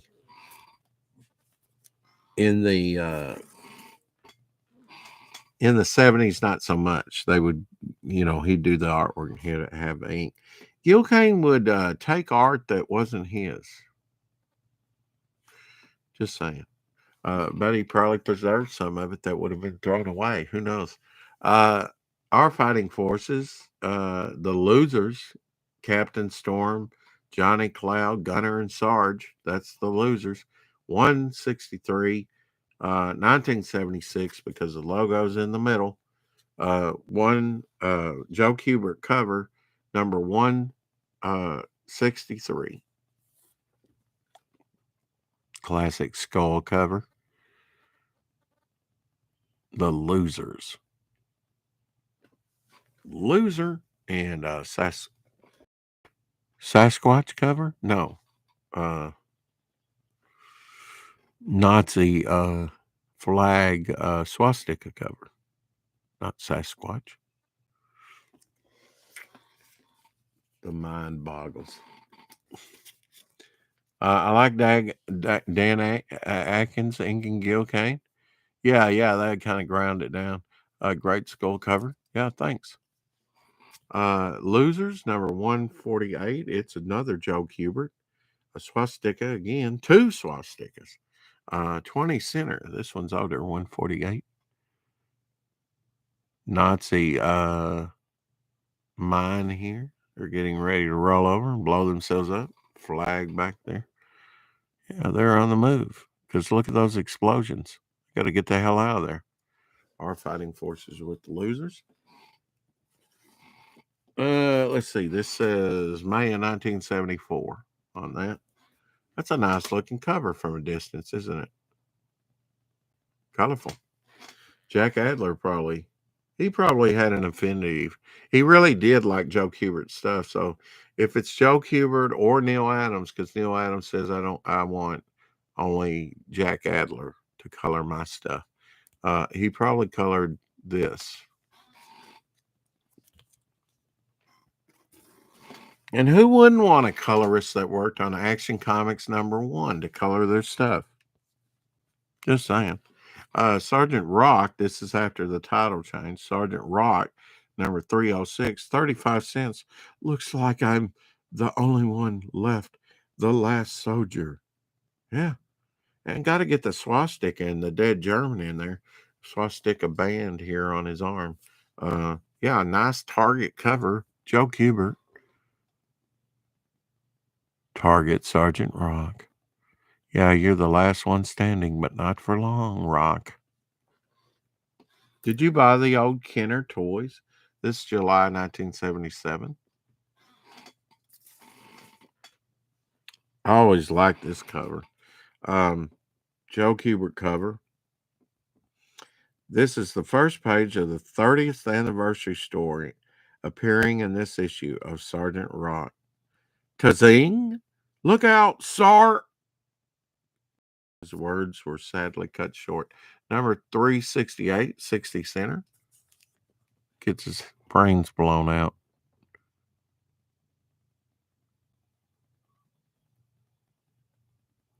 Man, people just don't draw war comics like they did. I mean, he would have the belt on there, and Joe Kubert would be loose, I mean, his feet and things like that. He would just like give a little indication of what the feet were, didn't go into any great detail. He was like left the mind up to the imagination. But I mean, even on the bullets here and stuff, and that was one thing that I just didn't appreciate at the time, him. And there was so much. I mean, you don't have to draw everything, that's for sure. But I'm a little bit tighter, a little bit more anal with that. Yeah, he did it. I mean, he drew the equipment and all that. I mean, one of the greats for sure. September 1982 with that. Look out, Sark! That cut short. 80 pages, all new stories. Spectacular all out action, $1. Joe Kubert cover, Sergeant Rock. For the first time, Sergeant Rock and Easy Company's Combat Happy Joes face a still-plated enemy in a spectacular 50-page story, plus 2 more frontline features. This was kind of cut off here a little bit. Get up, Easy, get up. The Panzer's going to roll right over us. Yeah. No ads in these, probably 80-page, all new stories. Probably no ads in these dollar books.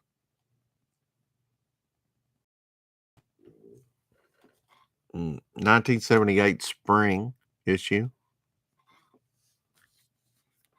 I've told you to check those 1978 spring issues. A lot of people overlook them. It wasn't just Sergeant Rock title. Keep them alive, Sergeant Rock. This has a little sticker dot on it. I don't know if that's on the book. I think it's on the book. I have to see if I can get that off. Joe Kubert, number 81. Rock, you promised to keep me alive till we get to Saint Antone. Antone? I don't know. Anyway, yeah. Blasting his blood supply there. Joe Kubert cover, February 1982. What are you going to do with a rolling tank? Keep your promise? I'm sure he's doing the best he can. Superman Doomsday. We saw some of these, right? This is book 3.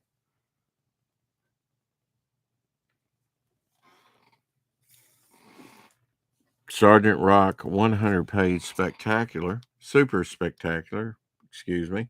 Sergeant Rock in Making Me a Hero and a Gunner and Sarge Battle Classic. Captain Storm, Millie Mary, is that right? Johnny Cloud and Haunted Hank in this issue. 100 action-packed pages of story and art from cover to cover. Biggest bargain in comics. Only 50 cents. This is the numbering on this is DC-16. So some of these were half numbering, and in Overstreet they'll tell you that. An April issue. Joe Kubert cover. Number 16 from April 1973, DC's cover gallery on back cover. So they have a color cover gallery of the war books on the back cover of this one. Pretty thick issue. 100 pages. 1973, Joe Kubert.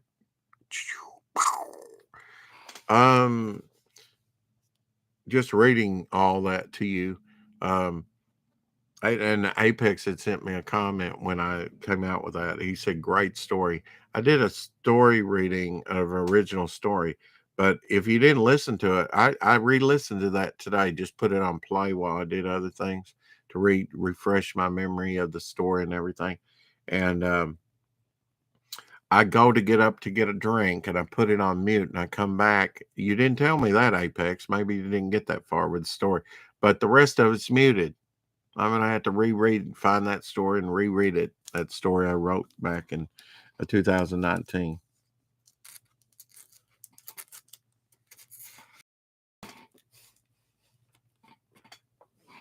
All right. At last, blasting into his own battle book, 30 Center, number 302, Sergeant Rock. So I guess this is when they changed the title just to Sergeant Rock. Easy Company at Enzo. The battle, the bloodbath invasion of Italy. Joe Kubert cover. Yeah, that's cool. He's just barely, just, double barrel and they're colliding. His attention's on that. It should be the plane getting ready to crash into him, kill him. Oh, well. What are you going to do? All right, I'm going to set these aside for, I'm just going to set these, shoot. Shall we go through these quickly? Valiant presents the Visitor number 1.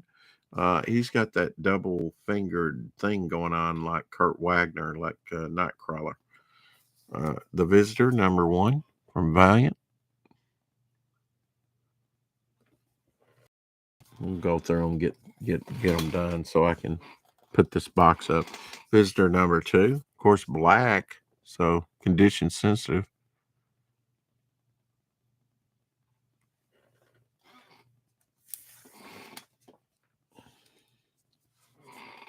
I love the 70s old war comics when companies didn't mind throwing swastikas on the covers. Yeah, I did too.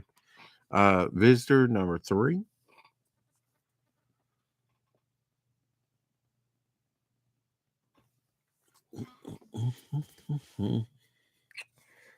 Birthquake. Okay. Number 4. That hand.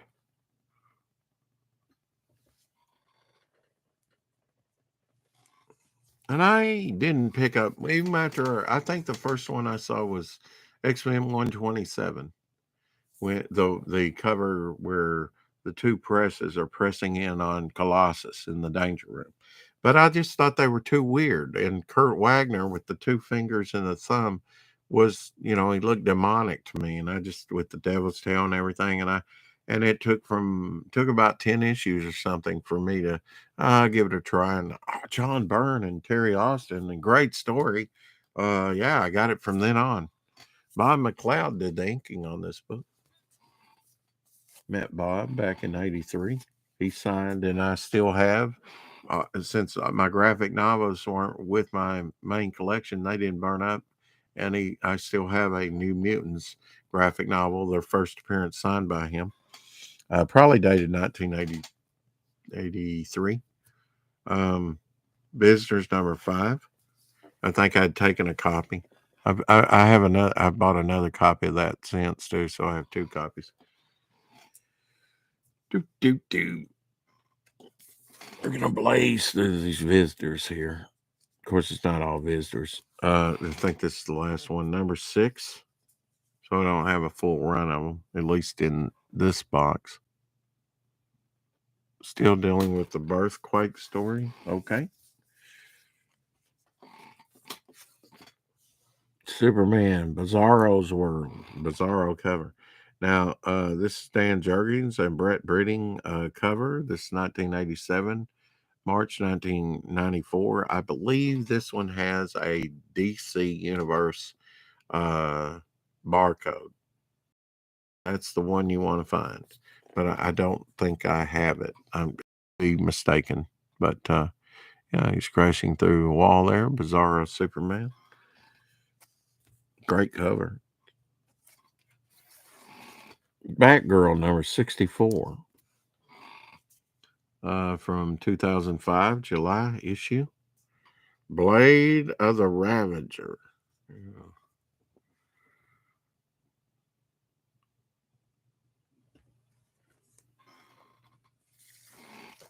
Batgirl number 66. Queasy Rider instead of Easy Rider. September 2005. Connor cover, whoever Connor is. No, sir, you're a pig. Chompin' Chug Bar and Grill. Well, Guardians of the Galaxy. Yeah. This is the first appearance of Ripjack and the first cover appearance of Ripjack. This is West and Montano cover. Meet Ripjack, the interplanetary killer. Okay. Number 55, explore the Marvel Universe 31st century with the Guardians of the Galaxy. Part of the Marvel 3000. Yeah. And Devil Flyers, even though it's, Devil Flyers fin on his head and Sea Demons, really, is inspired by Yondu. There. Who finally made it into the movies. I got a bunch of these Guardians of the Galaxy when I bought that comic shop out. Here's a JLA, Brian Hitch artwork. He probably did the cover too. No, almost looks like an Alan Davis cover to me. It's hard to tell. They're so. Once upon a time, a lovely princess and her brave knights set out on a dangerous journey. Yeah, number 47 from November 2000. Paul Neary did the inks on the interior pages.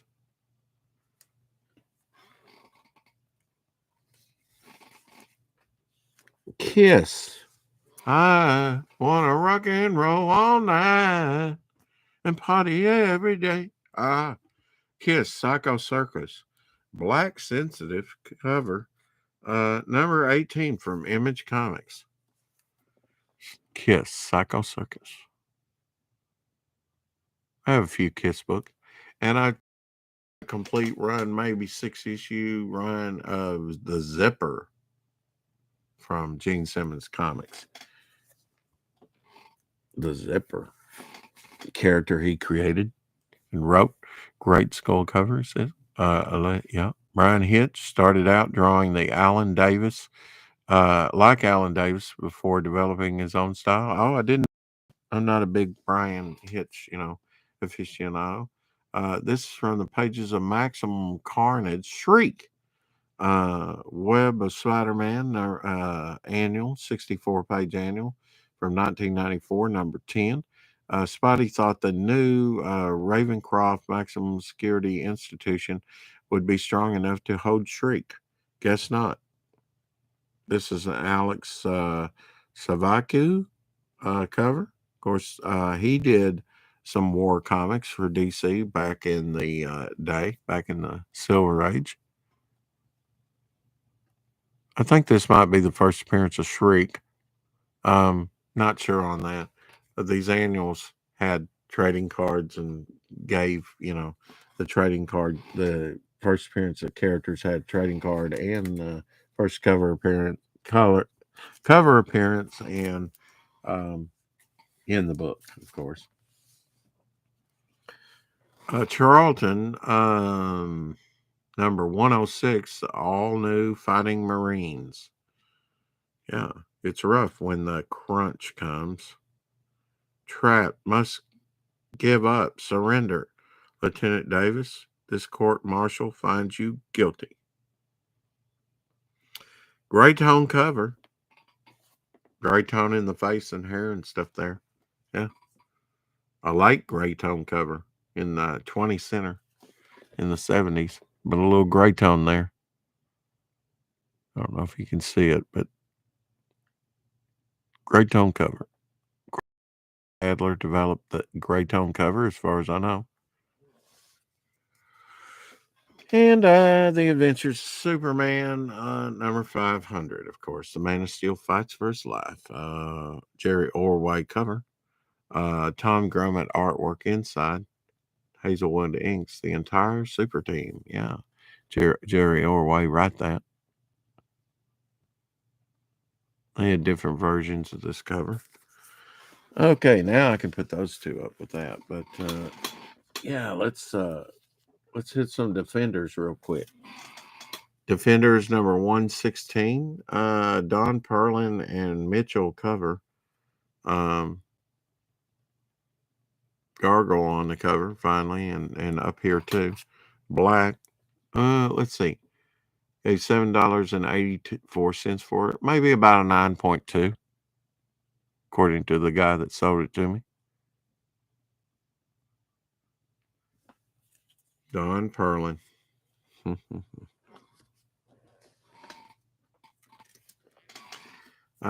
This is Ron Wilson and Terry Austin inks. This is from May 1983. The Defenders, Marvel superheroes, battle side by side against each other. Well, that's kind of counterproductive. Classic cover. Gray Man was in here yesterday from the UK saying that he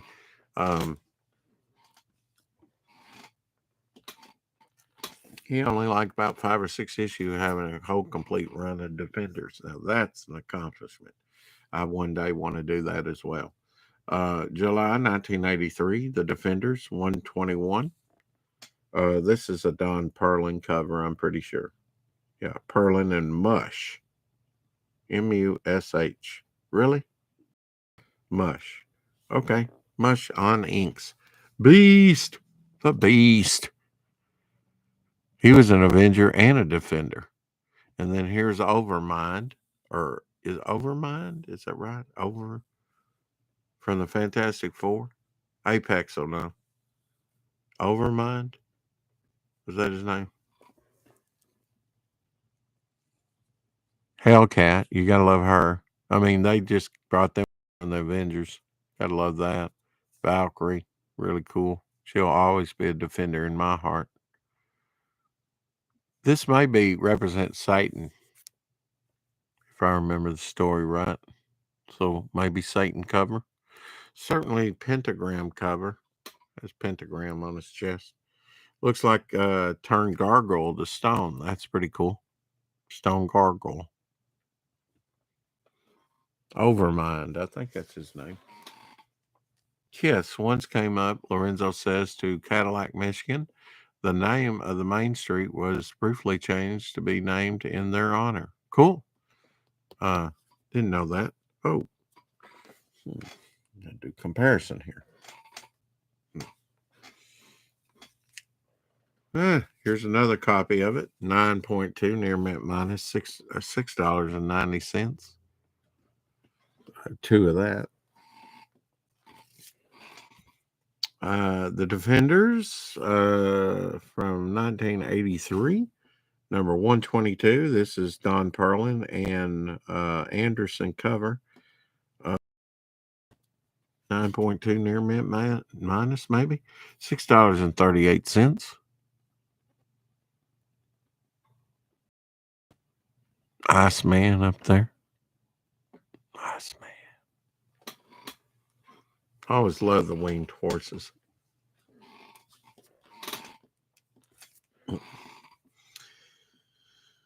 I forget who did this. This is Bill Sinkovich on the inks, I think. I don't think he did the artwork, but he, and nice painted cover. I love this one.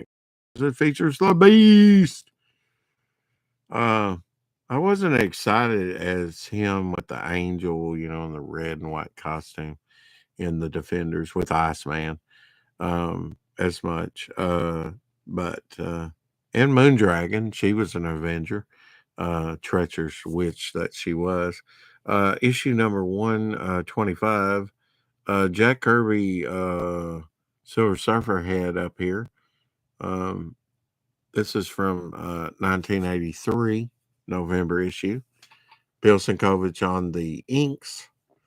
The Beast. Nice Beast cover though.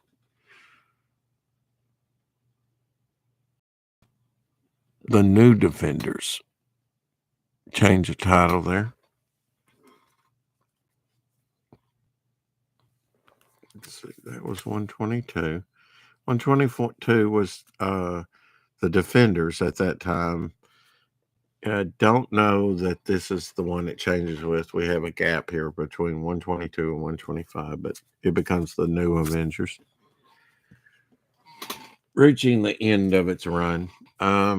This was the New Defenders. Great one to invest in because it's a black cover. This one's supposed to be like a 9.2. Gave $5.93 for it. Near mint mine, they say. Mike Zack and John Beatty cover. Warning: Surgeon Generals have generally detained the Assistant Editors Month. It's dangerous to your health. Beware, it's Assistant Editors Month. Don't say we didn't warn you. Yeah, they kind of got goofy with it. I really didn't like Assistant Editors Month. But that's a nice Mike Zeck cover. Black, New Defenders. Just finished this box up to Defenders. This is a Kevin Nolan cover. Nice Kevin Nolan. You got a nice close-up, probably the closest up of Gargoyle. You got the Beast there looking in half shadow. Awesome. 128 from February 1984, because it says 83 here and it's a February issue. I'm going to call foul on that and say 83. The Beast and Gargoyle. Angel, Valkyrie. Nice cover. Heck yeah. I like it. The new Defenders, number 129. I'm going to say Jackson Geist, if I remember right. Jackson Geist cover. Don't see his signature anywhere, but yeah, this is Jackson Geist. Number 129. I bought all these out, 60 cents a piece. Oh, here it is. Yeah, Butch Geist, not Jackson Geist. Butch Geist, yeah, but I had it pretty close to being right. What do I do with the red one? I'm going to open this one up. And then I can lose this one too. Ha ha. Just saying. Paid $1 for it. Instructions. Okay.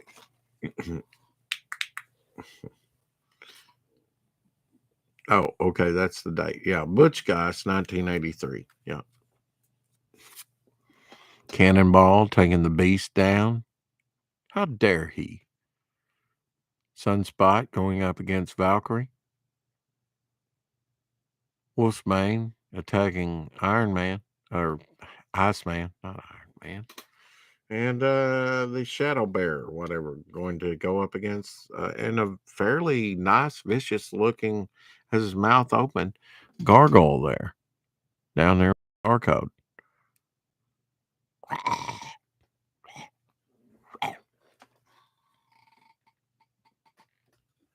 And taking out of the box this time. Hey, Greg! What's going on? Evening, Greg, Tree Goblin says. I gave $4.81 for that and like 9.8, 9.2. Alan Cooperberg and Bill Sinkovich New Defenders 131 from May 4. Now, this beast up here and probably the gargoyle are done in this Iceman is from the Champions time when he was in the Champions. But now the beast and the gargoyle, I believe, were done by Alan West. Am I saying that right? Alan West? The heads. So Alan West did that beast head and gargoyle head, I believe. I didn't think about the Iceman, but that is from the Champions time. Alan Cooperberg cover with the beast. Alan Cooperberg cover with Bill Sinkovich inks. That's probably a 7.5. They said very fine minus. I gave $4.35 for it. Ooh. Gonna have some reading to do tonight, huh? Had to get out my number one, refresh my memory, and then pick this up and read it. Yeah. Jason BASCOM'S first color work on a cover. Thick book, too. I mean, all his books are like,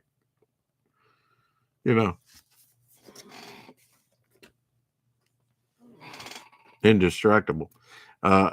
Not really. 8.2, very fine plus, $2.38, $2.13. Anyway, this is a Kevin Nolan cover again. Very nice.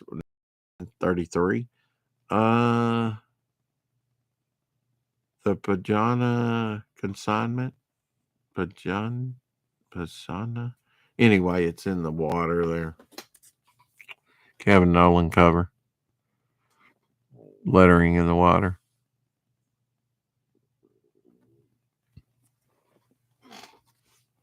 $8.5, very fine plus, $2.13.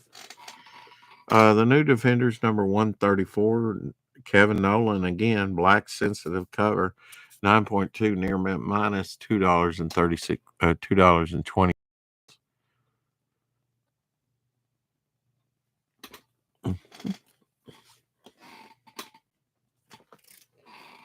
We're gonna go to the last issue of Defenders, the new Defenders. Now here they have the Alan West, but they have Moondragon done by John Byrne and Beast done by John Byrne in the Ditko box. This is a Kevin Nolan cover, one of my favorite gargoyle covers where he's got them in their clutches in the Beast reaction. Oh, backwards. But yeah, I had the original art page to this with the Beast and Moondragon. Had a lot of heads on it, all Avengers. And they've used them on these and other ones, even to this day. But look at that, man. Look at that gargoyle featured cover. And he only had 3 fingers and a thumb. As opposed to like two by Kurt Wagner. He had 3. That made him stand out. 9.2 near mint minus $5.95. I like this cover when it came out. This is Alan West's cover. One of his best things I've seen him do, in my opinion. Unfortunately, this had a round dot on it, and I removed it and kind of some of the surface luster. But I think I did pretty good job with it. And, I can see the printing on the inside of the back cover, but a little bit. But it looks better than having that colored dot that was stuck on it. I only gave $1.83 for it. Very good plus, they say. 4.5. Alan West cover. Number 138 from 1984. Nice John Byrne. I think Alan Weiss did the Valkyrie up here too. Of course, John Byrne, Beast head, and Alan West gargoyle head up there again. But yeah, Alan West did that Valkyrie. But that's an Alan West cover. Nice.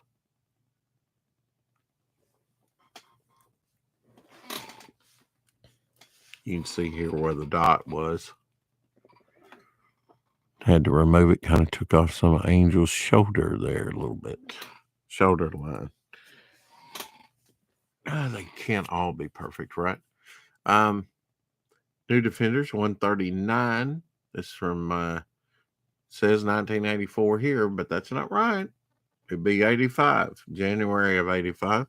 This is a Mike Mignola, remember, Hellboy. And these artists that I don't know.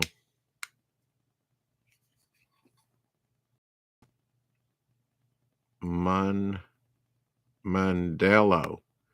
Magnello.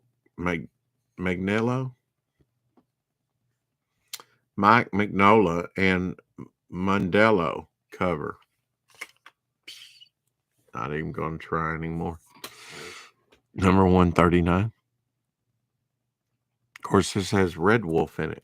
I liked him. He was an Avenger, too. Had his own series in the Bronze Age. 9.2 near mint minus $5.09. Fine plus 6.5. Only gave $1.83 for it. Another, well, make sure here. Badger.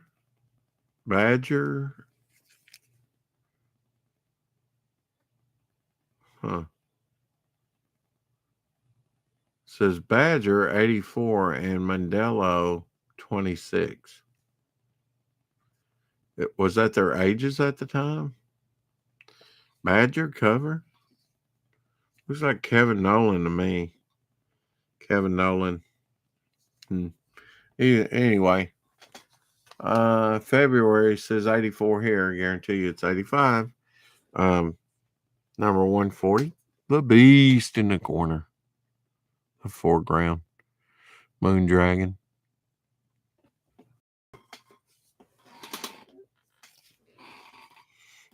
New Defenders 142.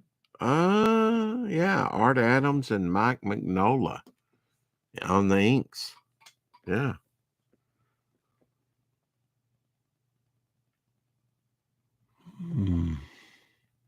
Art Adams. The Beast. Now, he has some weight to him. That's a way, muscular. Yeah. Very fine near mint, 9.0 for $2.13. Number 144, the New Defenders. That just doesn't sound right to me. June issue, 1985. Maybe Alan West. I don't know who did the colors. The colors are nice. Almost like those marker colors. It's cool. One of the coolest looking gargoyles I've seen.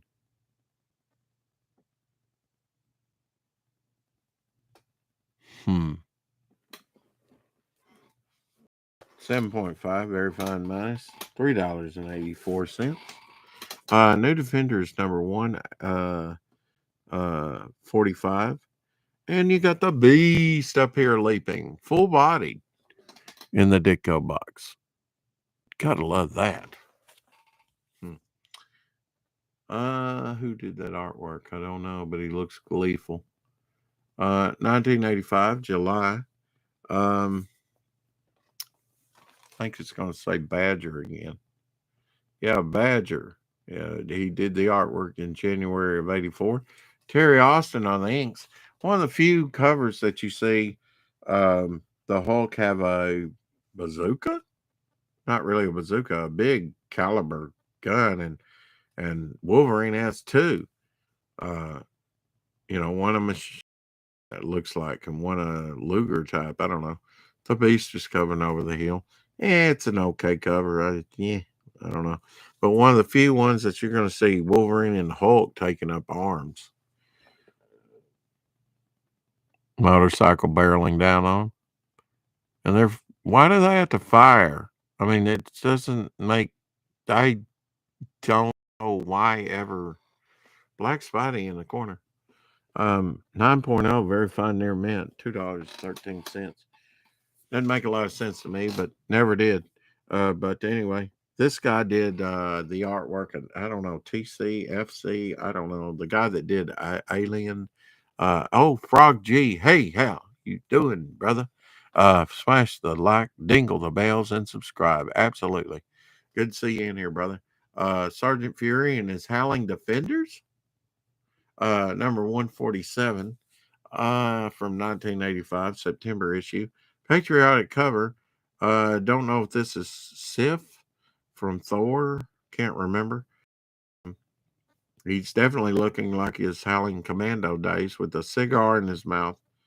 This artist did Alien Legion around this time. I never can remember his name, but I really like his stuff.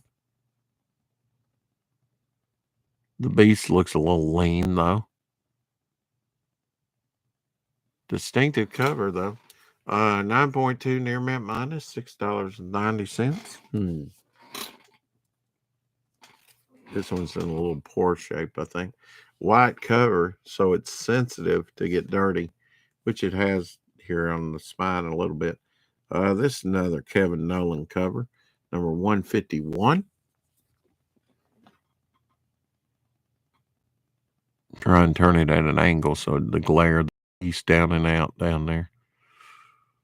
Coloring makes a difference, Next to last issue, 6.5 behind plus, 297. So next to last issue.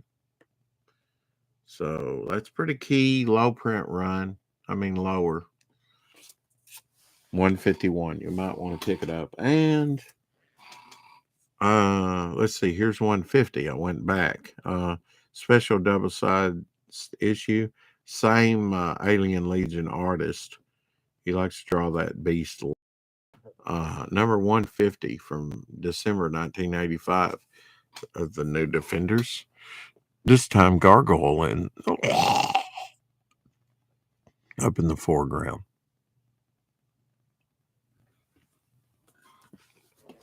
$0.57. Put that one in late. Double size last issue. Yes, and this is done by that Alien Legion again. And we're back to where we left off yesterday. Now I can put these all back in the box. See? I got them out. Now I can put them back in. Double size last issue, number 152. The end of the New Defenders. Secret Wars 2 continues in this issue. Got them X'd out all in here in the box. Dead on arrival. What happened to Gargoyle? He kind of got big, didn't he? I don't know. But that finishes that box. And we went through all that box. So we did about a well about a box and a short box plus, and then all the toys and stuff. Hope you enjoyed it. I certainly like the stuff I got from Unhinged. Of course, I've got more coming. The first Frog G card. Frog G. First appearance Frog G, except the one in the chat. Still here, Frog G? Ha. Let's see. Greg says, join the adventure of a man who was transformed into a frog. Yeah, and fights to reverse the curse. Frog G. I know that guy. Yeah. I got my absolute stuff in today. And I got a lot of it too. Yes. Yes. Yes. Good stuff all. Good stuff all. That from Ink Spots. It was on a show where he was doing that. A couple shows. Yeah. Combined all three trading cards into one. That's nice. The Dan Pleagle. And I believe this from Irene. Looks like her stuff to me. A lot of good stuff. And in trade paperback form, it's smaller. Yeah. Yeah. Good stuff. I mean, yeah, he's out of pocket. Look at all this stuff. Come on now. You didn't back this, and you can still back it. I mean, he was out of money in pocket, on this stuff. So go back Absolute 2 now, and you'll get some of this stuff. I backed it 7 times, so he's going to give me everything that they got. That was done by Dead Metal Hero. Just a quick overview real quick again. The Psy Valkyrie full card. Rozzy liked it. Rozzy approved.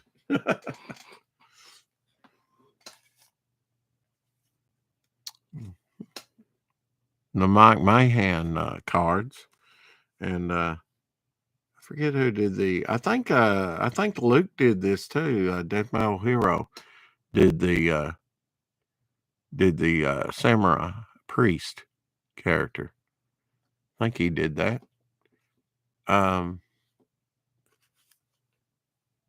Absolute sticker. I mean, a coaster.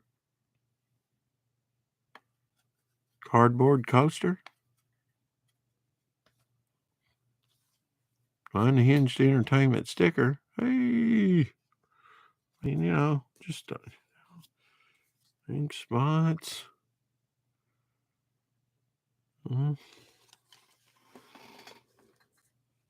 It's nice to have the prints and the trading card by Irene. I think that's Irene. I'd just lay money on it. But yeah, you get a lot of stuff indeed. Of course, I've still got books and stuff coming in. This is just this. I backed the Secret Tier book, the black and white. Probably the only thing that I didn't get was issue 1 again because I've got a couple more of those. But yeah, there's Sam Keith, his first colored work that he's done.